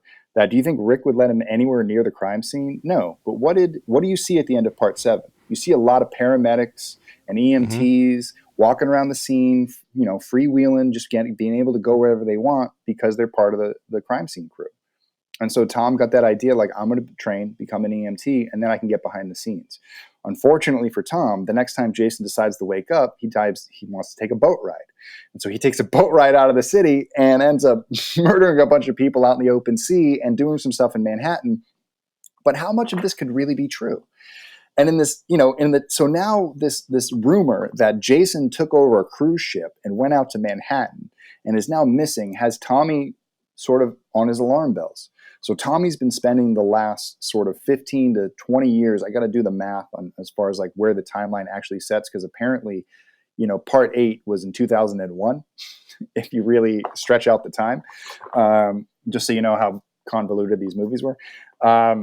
That, in this time between now and then, he's been looking for Jason, but Jason is his Sasquatch. Jason has learned his lesson. Jason has been flushed out to sea in nuclear waste or whatever that toxic sludge was. And he's got a new outlook on life, which is, I'm done. Like, I'm not chasing anybody anymore. I'm not going anywhere. I'm going back home. I'm going to find my mother's head and I'm going to hunker down and I'm going to take care of me. And so the Disappear music video that we did is really about that. It's sort of Jason in this period of time where he comes back from Manhattan. It's some short time after Manhattan. He's built his new costume. He's covered himself up because everything that was in the Paramount era has been washed away and broken. Here's this new Jason, this ghost that lives in the camp, and he just wants peace and he just wants quiet. And when people come and disturb his peace and quiet, he takes them out. But at the end of that video, you see that there's sort of no satisfaction in what he's done. He's just sort of gone through the motions of murdering these kids and just back to doing what I always do. But is this bringing me what I want? And so after that, many years pass. And Tommy has been looking for Jason and looking for Jason and looking for Jason, and nothing happens. Then Never Hike in the Snow happens. So you have our character of Mark Hill, who wanders into Camp Crystal Lake, takes an accidental photo of Jason, enacts his revenge because he can't let him get out with that photo because that's going to disturb his peace again, murders this kid. It sets alarm bells off in town. Tommy thinks it's Jason. Rick thinks it's Tommy. And there's a big convergence. And right where Tommy is about to prove to everybody that Jason still exists, Rick steps in, cock blocks him, and keeps him from proving it and sends him to jail, holds him for questioning, and then somebody ends up getting killed. So now you flash forward 3 months later to Never Hike Alone, and you have this Tommy which isn't sure about what's up or down anymore. He can't explain, he can't prove it, and when he does, he gets in trouble. Anytime he goes up to the camp, police show up. And they want answers, and they want to know what he's doing out there, and he's at risk of losing his job and all this stuff. So now you have this guy who's haunted by this maniac who he sees in his dreams and he sees in everyday life, just like he did in part 5. He sees him everywhere. But now he can't prove it. But what happens? One night he gets called out by a forest ranger to go out to Cunningham Road for a lost hiker that seems to be incapacitated. Shows up, finds Kyle MacLeod, puts him in the back of the ambulance. He's got some really weird injuries. Doesn't really get what's going on. He's flipping out. He's saying all this stuff. He sounds a little crazy. But if there's one thing Tommy knows about Jason, if Jason is involved, if you run into Jason, you're not getting away. So he really doesn't think that this guy could have really done anything. Maybe he just did take a spill. Maybe something else happened to him. He doesn't know. Maybe the guy's just dehydrated and he's been wandering through the forest for a couple of days, and we don't know. It isn't until he sees Jason that he realizes that what he's been doing for all these years is right, that he stayed on the path, and he was sort of rewarded by saying that, like, Jason is alive. But what does Jason do first second he sees him is he attacks him. And so Tommy and him fight. He barely survives that attack. And thus starts the next part of the tale, which is now Tommy has the information that he needs, that Jason is alive. He escapes with the only person who's seen Jason other than him in the last 20 years. And they have to solve this mystery of like, what is Jason doing? Where is he going? And are we going to be able to survive when he comes looking for us? Because that's exactly what he's going to do. And Jason's on the opposite side, where after all these years of being quiet and hunkering down, he was finally bested by somebody. He was bested by Kyle MacLeod, and now he's pissed off. And now he's got nothing to lose because he's got video evidence of him. He's got, he's seen him other than Tommy. And if there's two people, they're going to believe both of them. So he might as well just march through town, murder everyone on the way in, and try to find Tommy and Kyle and kill them.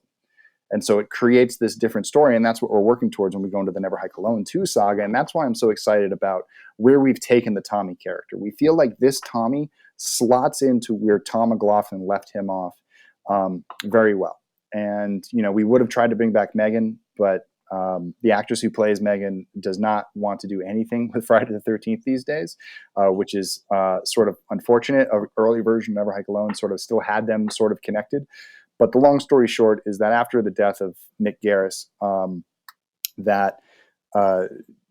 she didn't want to leave. Megan didn't want to stay in Camp Crystal Lake, so she wanted to leave. But Tommy felt like he couldn't leave, that he needed to stay and protect the town. So that's ultimately what caused their separation. And she went on and lived her life, and he just lived the same life every day, thinking that Jason was going to come back and that it was his duty to be Don Quixote in charge of the windmill.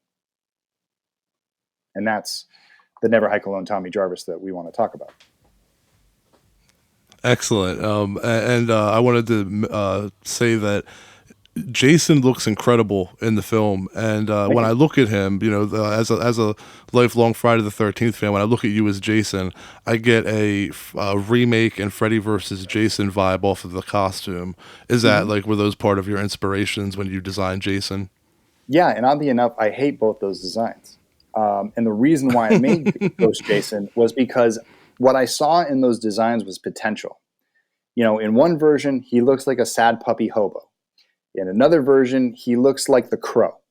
And Jason is neither of those things. He's not a sad baby hobo, and he's not the Crow. He is Jason. He is the forest. He is, everything that is, the surrounding woods and lake and things like that. And that he wouldn't think to be a stylized, slick-looking Jason, and there was no reason to pile 5 coats on top of him. Like, he doesn't need a whole layer system. And so what I tried to do was take the concept of a jacket, but take our favorite version of Jason, which is part 4, part 6, part 3, part 7. There are certain, in all those designs, there are certain things. But one thing that is always consistent is, the Sears work shirt top, the brown or tan or like light gray pants, and boots. Very simple. Just, it's a very simple design. So what I thought was, if we could find a jacket that mirrored what the Sears work shirt did, but gave a little bit more bulk. So it was a jacket. It did hang down, and it could do the little whooshy things that we moved around, that like the jacket would fly out and stuff like that. And underneath, we would do some sort of sweater, something that was form-fitting, that was tight, that wouldn't like bubble up and be big.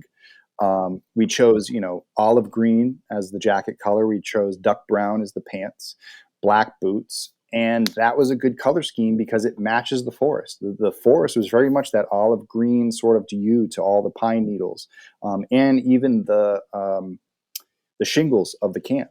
The brown very much matched with the brown of the pants on the bark of the tree, or whether it was the paneling in the cabins. The gray shirt is a neutral gray, splatter it with blood, just give it some cuts, make it look sort of like lived in and used. And then there was the mask. And so when it came to the mask, which was the most important part, and which is the most important part of Jason, what we wanted was a costume that didn't distract you from his face. And so my biggest gripe with 2009 and Freddy versus Jason is there was so much to look at him that you never really, all you want to see is this. And that if something on his body is distracting your eye to look at it, or want to look it up and down and kind of see it, you're doing it wrong.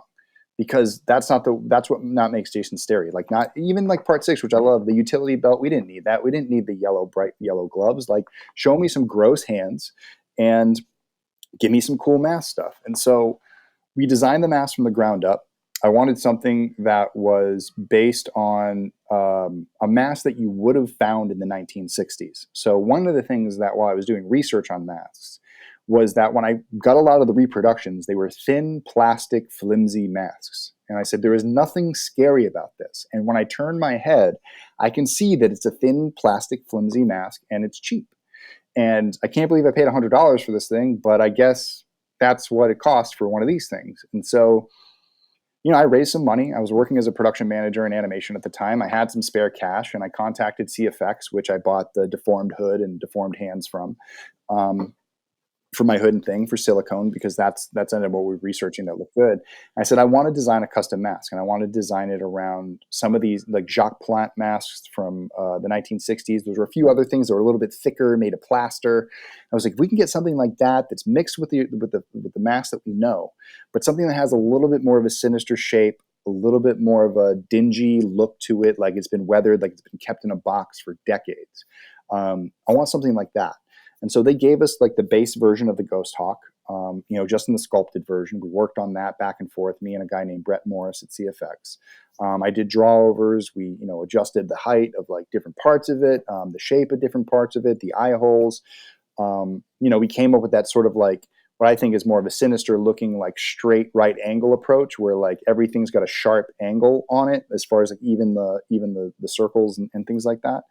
And then it came time for chevrons. And we were talking about what we would do. Do we put the chevron on the mask? Do we not put the chevron on the mask? And when I thought about it, and I thought about the concept of sort of what the mask represents in different movies, the lineage of the mask, that it started off with 3 chevrons. And then by part 4, the 2 cheeks are basically gone. Part 5, they're gone.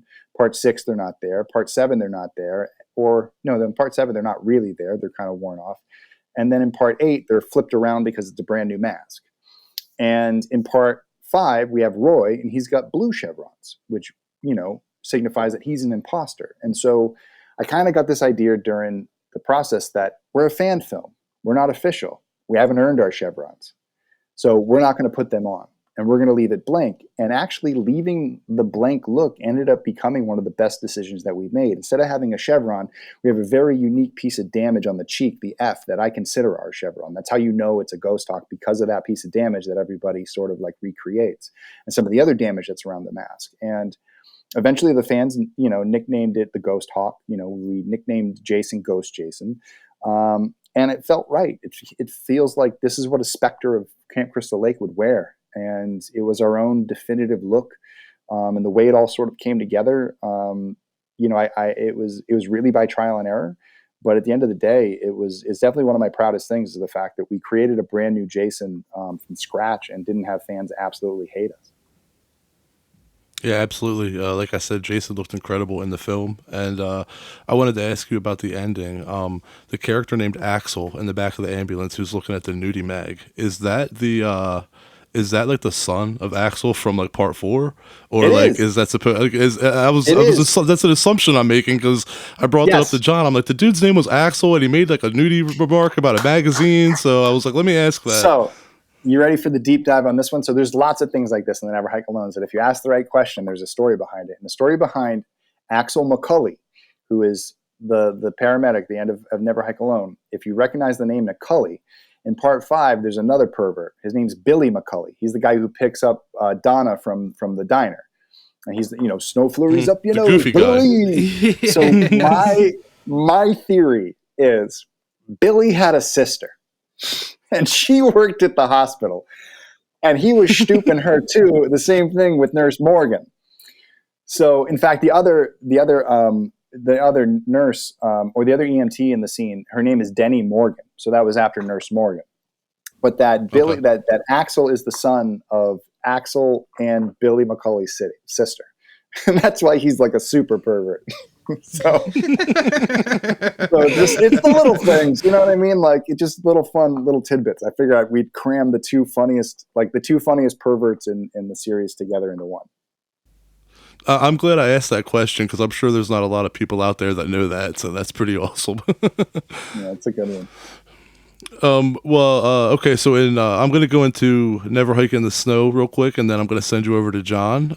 So Never Hike in the Snow, now that you've done 2 of these, I know you're working on more. How do you feel that they pushed you as a director, and what was the hardest shot to achieve? Oh, geez. Never Hike in the Snow was super challenging. It was a different production. With Never Hiking Alone, there was very much a free wheel. Like I had one actor. We could, hey, Andrew, can you come out this weekend? Like we're going to go film 3 more scenes. You know what I mean? Like, oh, I got an idea. I built this thing. Let's go do it.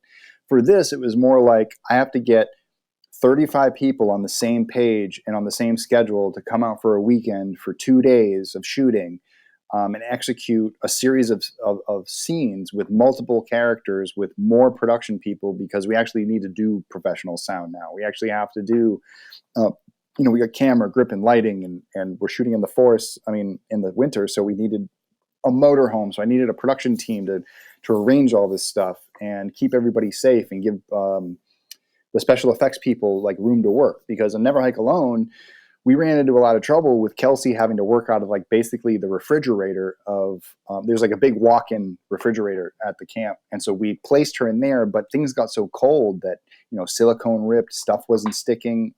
We had a lot of challenges that delayed us on set the first time. So we thought it was a smart investment to rent a production trailer where we were able to do our, all of our applications.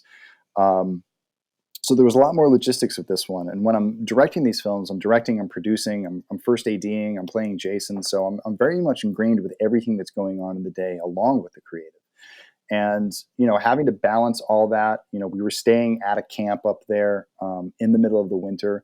And the biggest challenge really on the project was the fact that we went up, when we were driving up the mountain, we had no snow. We had a film called Never Hike in the Snow, but the ground was bare. And we had nothing. And all we had going for us was that there was this storm on the horizon. And we didn't listen, a storm on the horizon could mean 1,000 different things. It could be a storm, or it could be a flurry and then it goes away. And we got up on the first day of shooting. It was around 4:30 a.m. It was first light and the snow was already coming down. And so the opening of Never Hike in the Snow is all shot between 5 and 7 a.m., us chasing this storm around that lake and all these different areas of where we were shooting and getting that entire opening sequence. There's a few shots that we used on the second weekend that we peppered in to kind of extend it out a little bit. But we did that. Then the sun came up and everything melted. And we went, okay, what do we do now? And then looked at the forecast. The forecast said, okay, you got another storm coming at 9 a.m. And so everybody else got to set around 8:15, 8:30. I was already out where we were shooting, sort of kind of picking out how we were going to do the bow and arrow sequence. And, I said, hey, we're going to wait until 9 a.m. Once we get to 9 a.m., we'll figure out whether we're going to change this name to Never Hike in the Fog, or, the Ghost of Crystal Lake, or something else. Like, we're going to have to change the name. And while I was having this conversation about what we were going to do and while we were counting it down, there was all of a sudden there was a silence. Like nobody was saying anything on set. We were all in our own heads, and you could feel the wind shift, and you could feel the wind, or you could hear the wind punch the trees. Like there was a part where all of a sudden this gust of wind came through and it pushed the trees really hard and it hit them. It was weird. I've never seen or heard anything like that before. It was eerie. And then the snow just started to come down. And I turned around and I was like, we got to start shooting. So the first things we shot were, Cortland running up into that wide shot where the snow is just coming down and we're behind the bush and he runs up and he's looking around with his keys. And so we just started shooting right there. And then we had to move into the bow and arrow sequence, which as we were shooting it, more and more snow was collecting. We had a motorized articulated jib head. So we had a piece of equipment that would lift the camera, if we wanted to, 15 feet in the air, and we could move the camera around however we wanted to. And we used that as that long, big sweeping take of getting Jason pulling the bow back and doing all that stuff. And honestly, we were chasing that storm all morning. I think we shot all the way up until about noon or 1 p.m. Or actually, we shot all the way until 2 or 3 p.m. And that storm stayed over us. We were able to get that coverage. We shot most of that scene out, and then we had to go and get back to the camp and shoot the scene where Tom shows up at the camp and the cops start chasing him. That was when the storm continued. So we got more storm coverage that night. And then basically the next day, we had to shoot everything out. With no storm and racing the sun melting on the snow for Jason chopping Cortland in the mouth with the axe and dragging him off. And then, Tommy showing up and riding Jason on the hood of the cop car and running away. And then all the fight scenes where, Mabry, tackles Tommy and like rolls away and Rick arrests him and all that stuff. So getting those scenes was the most complicated and the most challenging because we were racing time, we were racing weather, we were dealing with weather. We had to delay one scene because we couldn't get the cars down the path to the camp because it was all icy. And it was a very stressful weekend. And then after that, doing the scenes with Anna, with the interview between Sheriff Rick and Diana Hill, we were at a house in Lake Arrowhead, which really wasn't that complicated of a production. It was very much all interiors. We were able to shoot that out pretty much in a night and a half. And then the following weekend, we went out to Flagstaff, Arizona, where we shot all the sequences in the cabin and at that camp, which, with Cortland's demise and or Cortland catching a glimpse of Jason and Deputy Mabry, meeting his demise in the attic and all the other fun stuff that was there. By the time we got out there, a lot of the snow had melted. So we spent a lot of the pre-production during the daylight shoveling snow and spreading it throughout the camp, lining the edges of the building there as if there was a snowstorm that had happened and that it was still kind of dying off. And that when we pick up with Cortland at the beginning of the movie, that's the storm coming. And so it wasn't what I had originally intended. I originally intended to be full whiteout the entire time. That it seems to be the easiest way to write this film. But when I looked at it and sort of tried to find meaning in what we did, what I could say is that if you watch Never Hike in the Snow and you pay attention to sort of the underlayer, it's sort of like the storm came and the storm went and it took the boy with it. And that's sort of the story of this storm, that this storm came and that Jason is this storm and it took this boy. And now it's left another single mother, childless, with no answers, which is another thematic theme with Friday the 13th. And that's going to come into play. Diana Hill is a very important character in our story. When we do Never Hike Alone 2, she will be back. Her story is still continuing. It's 3 months later. She's still missing her kid. No one's given her answers. And she's going to get some answers in this movie through the process of this story and become a vital part of it, where she gets caught between everybody, between Tommy and Rick, Kyle, everything that's going on. She's the one who's at this hospital who's going to receive them and have to sort of deal with, all that they're bringing with them. So it's kind of, her story is definitely, you're going to want to keep an eye out on her as we progress through each installment. Well, speaking of the sequels, I wanted to ask you, what can you tell us about them and when can we expect them to come out? So the original plan was to do 3 sequels, which were going to be 3 episodes, all 25 minutes long or 45 minutes long, depending on the episode.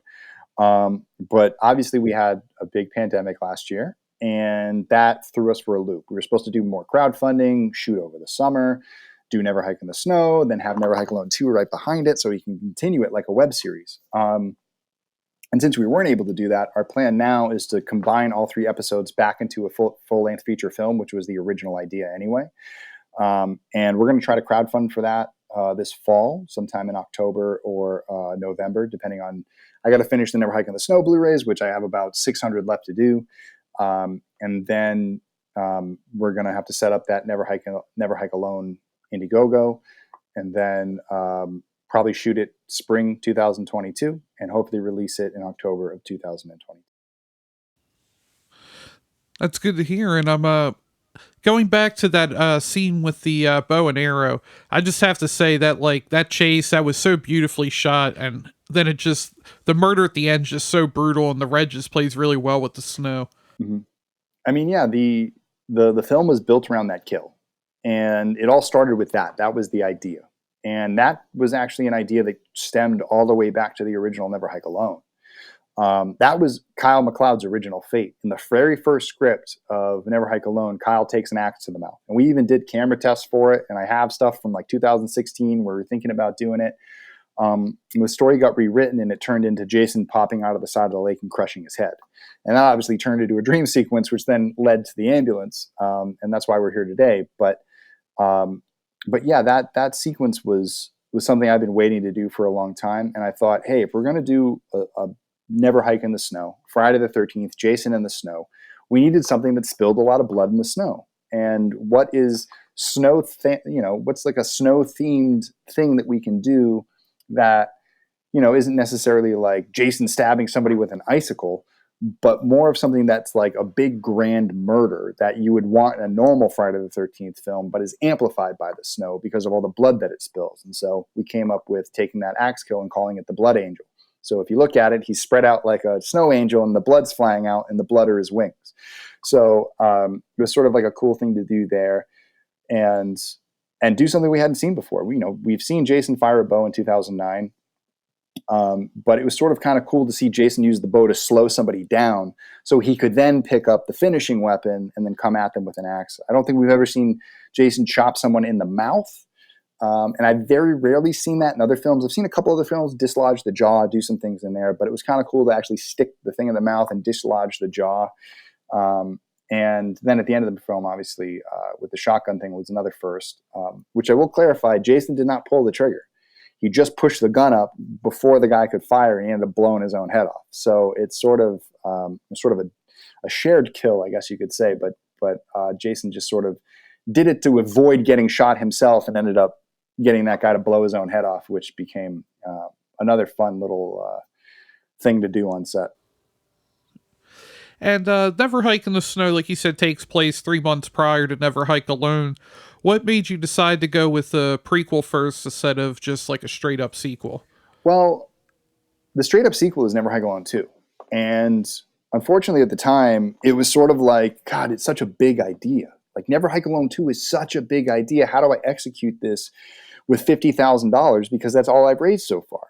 And I sort of needed something to prove that we could go even bigger. And that if we were only going to get $50,000, what could I do? The problem is that the ending to Never Hike Alone 2 is so definitive, there is no sequel to that. That is the end. That is for us the end of Friday the 13th. And if we rewound the clock, there was sort of this answer that I wanted to give everybody, which was, what has Jason been doing in between Friday the 13th Part 8, because I don't count anything a New Line, and this movie? And what is the usual fate for somebody like Kyle MacLeod, who has gone into Camp Crystal Lake and not made it out? Because originally, Never Hike Alone was supposed to be the stories about those characters. When I originally conceptualized Never Hike Alone, there were going to be a series of different stories about different people who went into Camp Crystal Lake and never came out. They all had a different story, and they all had a different journey, and they all had different interactions. But the story is that if you go into Camp Crystal Lake, you disappear. You go missing. And that's all it is. And nobody ever goes looking for you, and they're never going to find you, because that's what happens if you break the rule. And I wanted to show what Jason was dealing with. I wanted to show where Tommy fit into the scenario, that these characters were active and all these things were going on, but I didn't want to interfere with what we were trying to do with Never Hike Alone. So we had to come up with an idea that had Tommy involved, but not interact with Jason. Because in Never Hike Alone, he hadn't seen Jason in 15, 16 years. So if we had him see him now, we would have had to go into a whole final battle sequence where he would have had to defeat Jason and think that he defeated Jason 3 months ago, only to have him come back 3 months later, which wasn't in our budget to keep shooting. It didn't make sense at that time. And I feel like him having that moment in Never Hike Alone is more impactful than trying to do that in Never Hike in the Snow. So we wanted to show how Jason has been able to avoid Tommy all these years, which we do explore that more in Never Hike Alone 2. And just tell like a fresh story. Like just let this be its own thing that happened in the winter, and be its own self-contained story, this own blip in time of Friday the 13th of, there was this time, where 2 people went missing in town and nobody had answers. And that's what it's like living in Crystal Lake. This is how Jason has been able to get away with this for all these years. This is how Jason succeeds. This is the first movie where Jason has ever won. Or I guess not a movie, but an episode where Jason wins. This is the beginning of this of the season. So the bad guy wins. And now the good guys have to battle their way back and battle the bad guy at the end in order to, be the hero that wins the day. But we wanted to introduce a lot of, elements of like what is going through Jason's head. So the scenes with Pamela and Jason show a little bit more into what happens in Camp Crystal Lake when no one's around. What does Jason see? How does Jason pass the time? What is motivating Jason? And we thought it was important to remind people that this all started because a mother lost her son, and that really he's answering to the spirit of his mother's vengeance. And, when he gets to a point in his sort of journey of being the arbiter of, the death curse, that there may be moments when he died as an 11-year-old boy, that maybe he's sick of doing this, and maybe he doesn't remember why he's doing this. And so the curse, brings his mother back to remind him why he does this. And that if he's ever feeling bad, or if he's ever feeling like, he doesn't understand why, that she comes back and comforts him and reminds him why. That's why when he wakes back up from his trance and attacks Mabry, he's so brutal, because he's protecting his mother again. It's almost like he doesn't even have to think about it. When his mother's in danger and his secret's in danger, he just goes in to that fight or flight mode and does what he has to do. And he does it as swiftly as possible. And so that's what makes Never Hike Alone so impressive, is the fact that he does this to Kyle, but Kyle survives. And no matter what he does to Kyle, he keeps going. So not only was it to show how powerful our Jason really is, but also to show how, versatile and what's the word? Sort of self-sufficient that Kyle was. And to make him, to show that, like, he's not just some final girl. He's actually, just not some victim, but like he's earned his final girlhood, that he's a survivor. And that's the difference between anyone else who's wanted in here before, and now the characters we're going to see moving forward in the Never Hike Alone 2 series. Yeah, and we actually got Vinny Guastafaro back in the role of Rick Colon. We talked to him for our 35th anniversary, and he was such a fun person to talk to. How was it working with him on set? Vinny's a spark plug. He brings a lot of energy to set. He loves acting. He loves the character of Rick Colon. He tells me all the time about, this is the character he still gets letters for. He did Shocker, and he did a bunch of, episodes of Law and Order, and, all these different shows. But Friday the 13th is the thing that he mostly gets remembered for. And him and Tom have such a good rivalry and friendship that having them both on set was a lot of fun. So they were quipping with each other and making fun of each other, and using their sort of, horsing around that they were doing off set and bringing that to set. A lot of the lines they improvised, moved things around. Obviously, we're going to have Vinny say "ya bang." Yeah, of course. But, I used it in a way that was like, I had an early version of the script where I was like, that's what he tells Deputy Mabry when he wants him, like, instead of saying capiche, he goes "ya bang," and then Deputy Mabry would be like, "ya bang." He's like, that's how he says capiche. And Vinny was like, I was thinking I would deliver it here, and so we moved things around, and he brought a lot to that. And there was obviously a long discussion about Vinny sort of like adjusting the role of Rick, because Rick just isn't like the Rick we remember from Part 6. Like, I'm running around and got my laser scope, and I'm just an asshole the whole time. It was like, Rick's a sheriff now. Rick's old now. Rick has family. Rick has, stuff that's going on.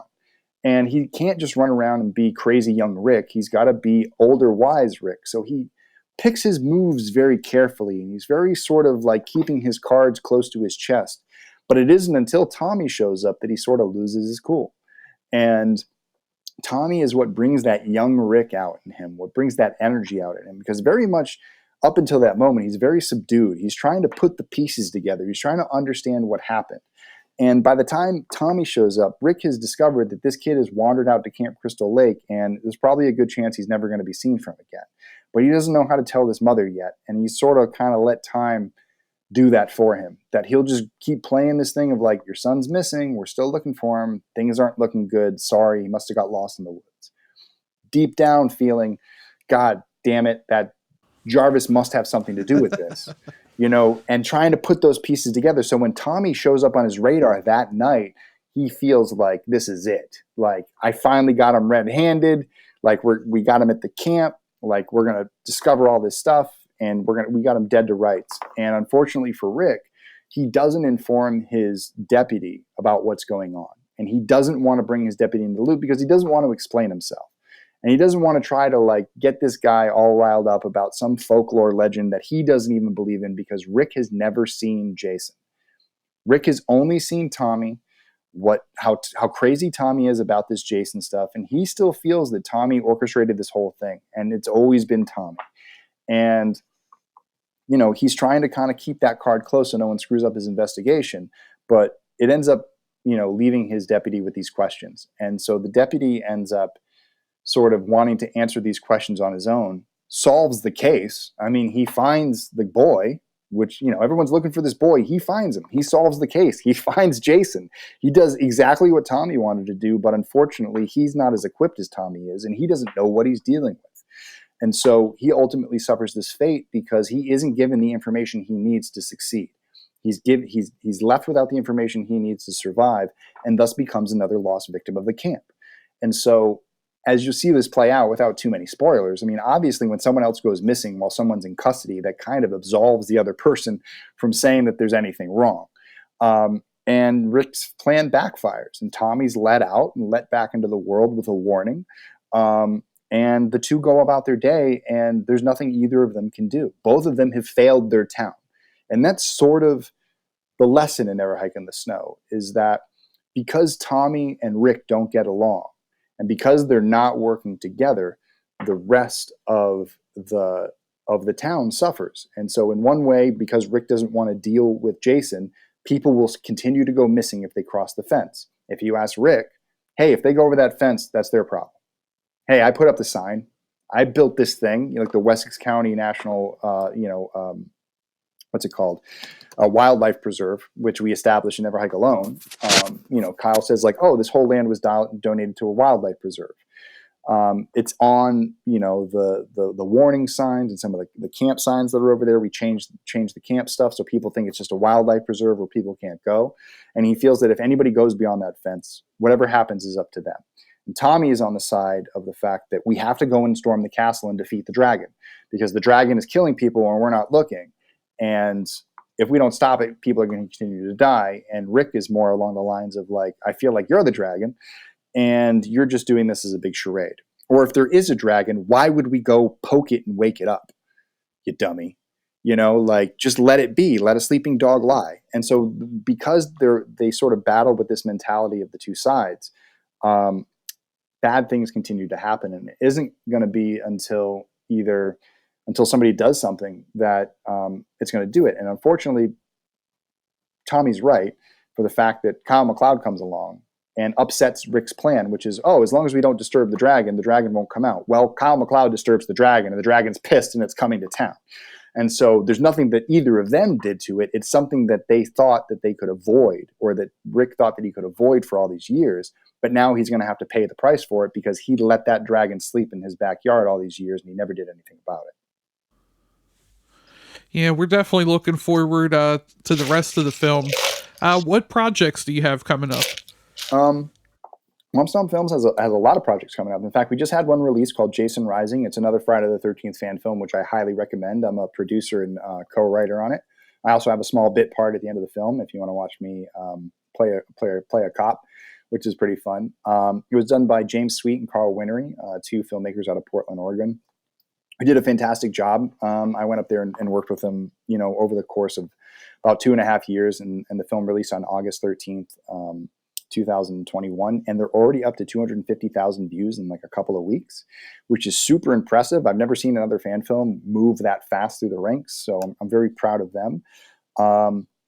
We have another original film that I'm producing, writing, and starring in again called Judy. It's directed by a good friend of mine, Renee Rivas, out of Flagstaff, California. We have our final day of filming on September 10th, and then we're hopefully going to we're going to fast track post-production and try to get into a few festivals this year. We actually have a crowdfund going on right now on Indiegogo, Judy, the short horror film. So if you look up Womp Stomp Films and the Judy film, you'll find us up there. We're still taking, the campaign ended, but we're in demand.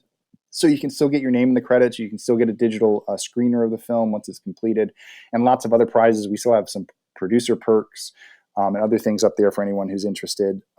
Coming up, we have another fan film called Dylan's New Nightmare, where I'm working with a filmmaker by the name of Cecil Laird out of Phoenix, Arizona. It's a sequel to Wes Craven's New Nightmare, where we're continuing that storyline with the actual Dylan Porter, Miko Hughes, returning to reprise his role as himself, as an adult version of himself, still dealing with sort of fears of Freddy, and that fear sort of resurrecting that dream demon, the dream demon Freddy that Wes created for the New Nightmare. Is resurrecting through an older Miko who is now in his middle ages and having that existential dread of existence. And Freddy is feeding off that fear and using it to come back into the real world and get another chance to sort of come among, the real people. So that's going to be a lot of fun one. We already crowdfunded for that. We raised a good amount of money. And we're going to shoot that hopefully this either fall or winter or early spring next year, depending on everyone's schedules. COVID has really kept us from going on that one. And we have our Freddy is going to be played by Dave McCrae. I don't know if you're familiar with Dave, but he's a fantastic voice actor and actor. He directed a fan film called It's Me, Billy. But he's up in Canada, and so he can't necessarily travel down yet without like really putting his work at risk until that kind of clears up. Then we're going to start planning out about 3 months out from that we'll go out and do the film. Nora Hewitt, who did the effects for Never Hike on the Snow, is doing the effects for Dylan's New Nightmare. She's building the brand new Freddy face. We have a really cool custom glove, a lot of really cool stuff. If you want to be a part of the project, I would say contact Cecil Lard at The Horror Show. Or go to the Indiegogo. There's contact information there, and you can definitely help us bring that project to life. Man, I got a lot of them. So I got another animated film. It's a short film called Ghost Chicken about a vegan restaurant haunted by the ghost of a chicken and one young girl who's determined to figure out why. About halfway through the animatic process on that. It's really fun. I would say it's sort of like a Rick and Morty meets Daria sort of tone. Very crass, fun.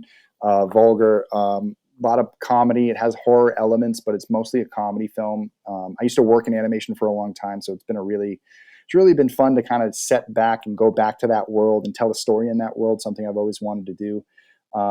We'll probably be crowdfunding for that at some point. We're still just in pre-production trying to get some stuff done and figure out those things. But I'm really excited about this project, and I want people to be aware that it will be coming out probably sometime next year. And then finally, of course, Never Hike Alone 2. We're gonna, like I said, we're gonna try and crowdfund for that later this year. We're gonna have to raise somewhere between $250,000 and $300,000. And if you had asked me to do that 2.5-3 years ago, I would have laughed in your face. But after the success of Never Hike in the Snow, we raised almost $120,000 on crowdfunding for a small short that I think people were a little confused by. But I think if we put Never Hike Alone 2 on the poster and people see that we're going to do the full feature, I believe that there are enough Friday the 13th fans out there to support what we are trying to do. We're not trying to get a bunch of people, like a few people to give us $50,000. What my dream is that 10,000 Friday the 13th fans show up and give us $20. And I think there are that many Friday the 13th fans out in the world who would love our work. I believe that there's more than 10,000 Tommy Jarvis fans around the world. And if people want to see the true blue story of Tommy Jarvis find its way to the screen, the way the studios would never do it, this is how it's going to have to be done. And we're going to need a big unified effort by the Friday the 13th fan base to make it happen. And so that's sort of what we're preparing for, and to see if we can raise that amount of money without getting sued. But we know that if we can raise that, a lot of it's going to go into crowdfunding because there's going to be a lot of perks that are going to ship. But at the end of the day, we will then use that budget to break out, make as much as we can. If we have enough, we will finish. If we don't, we'll go as far as we need. And then we'll come back to the fans and say, hey, I got 3/4 of the way through. Now we're doing this, this, and this. It's all figured out. I just need 50 more grand. Let's do it. Let's sell some more Blu-rays. Let's sell some more VHSs. Let's, get a few more executive producers and get this thing done. And, hopefully by October of 2022, we could return to the Telluride Horror Show with our full feature version of Never Hike Alone 2 and give fans the finale, the true final chapter of Friday the 13th that would feel like closure we've never had before. And, closure for Jason, closure for Tommy, finish the story of Kyle MacLeod and Diana Hill and Rick Colon, and sort of bring this series to a place where, okay, now we finally have an answer to what happened to Paramount Jason. If the studios want to reboot Jason now, at least we have this. They can't screw this up now. They can't make a mess of this. We finally have something that we can call our own as fans, and it took the fans to do it because the studios never figured it out, and everyone was too greedy to come together and make it happen. So we did as fans, get our favorite characters back, tell their story, and do it in a way that's going to satisfy fans for decades and years to come. I got to ask you about the Freddy one. What is your favorite Nightmare on Elm Street movie? It's funny. I love Nightmare on Elm Street Part 2 because I'm not the biggest sort of Freddy person. Like, I'm a Jason guy, and Jason's my number one. Freddy versus Jason, I was rooting against Freddy the whole time. I was like, get out of here, you little child diddler. Like, drop an elbow on him, Jason. Like, I was so happy when he beat him. But I think Nightmare on Elm Street Part 2 was the first one I think I saw. And it scared, like, Freddy coming out of him and, like, being him. Like, it didn't make much sense at the end, and I never caught on to, like, all the other messages that are hidden within the film. But I just thought that Freddy was so creepy and scary. Like, the bus sequence. When you're a child and every day you start your day on the bus, like, Nightmare on Elm Street Part 2 is just insanely scary. And so I love the first one, obviously. Dream Warriors is obviously awesome. I grew up at that age, and sorry, I love Freddy's Dead. I love when he's playing the video game. I love that it's just like beyond stupid. And then a lot of that, I love some of the scenes in there. It's not a great movie. It doesn't make a lot of sense. It ruins the lore. And the 3D that they tried to use with those glasses when it's the flying little Freddy sperms does not look good. But I have a soft spot for it. I mean, when it really comes down to it, I'm pretty even on Freddy across the whole thing. Obviously, like the Dream Child, and then what was the follow up to Dream Warriors? What was that one called? Dream Child? Was Dream Master? Like, is the Dream Master, Dream Master, and then Dream Child. Yeah, those two I would say are low on the totem pole, even though the kills got a lot more inventive. But 1 and 2 are definitely my favorites. And then after re-watching Wes Craven's New Nightmare, definitely a new affinity for that film. 90s horror. I believe New Nightmare came out right before Scream, right? And it was Wes sort of starting his turn to meta of making horror films meta and bringing it into our world and telling stories in our world, which I thought was really clever. And being tasked with producing the film and having to do my research, I really kind of saw what Wes was going with that. And so that's sort of my approach with, coaching Cecil through this project as a producer and helping him set this up, is really keeping it on tone with what Wes set up and what and what I always say Friday the 13th because it's my default, but Nightmare on Elm Street series, and just sort of keeping it consistent and delivering, again, what is expected of any production that we're associated with, that it looks professional, and that, fans aren't going to be taken out of it because there's bad sound, or because someone doesn't know how to light a scene, or because someone doesn't know how to block characters or shoot coverage. That, our directors go in with a whole playbook of, here's how you cover scenes. Here's how we get our day. Here's how we do this. Here's how we execute this VFX so it does it right. This is all coming from experience that I have doing this for other productions on a professional level. Now showing amateurs who don't have access to the professional equipment how we can recreate what we do on larger sets for a fraction of the cost. And so that's sort of like our claim to fame, I guess, here, is the fact that we're able to sort of spend the money in the right places, but we don't have to spend as much as a giant production would. We do it just enough so we can get the quality we need out of the camera, and then let the story and the acting speak for itself. Yeah, I would have to say that New Nightmare is probably actually my favorite Nightmare on Elm Street in the series. And lastly, where can people find you on social media? So you can find us on Womp Stomp Films, WOMPSTOMPFILMS. We're on Twitter, we're on Facebook, we're on Instagram, and we're, of course, on YouTube. That's where you can find all of our material from Never Hike Alone. We have original projects like Pathosis and Imagine.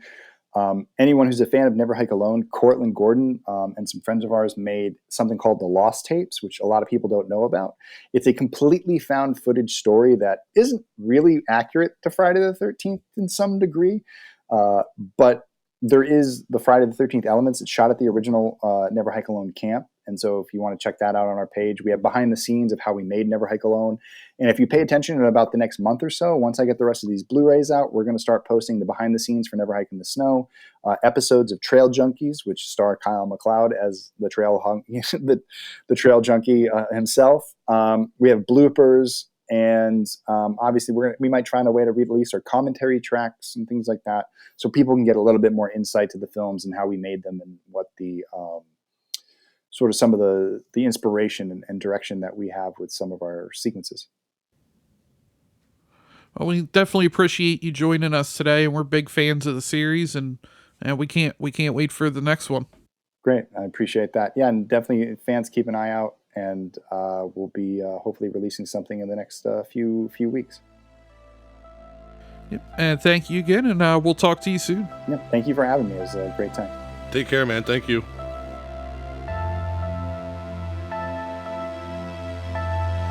Thanks to all the horror hounds and smokers out there for tuning in.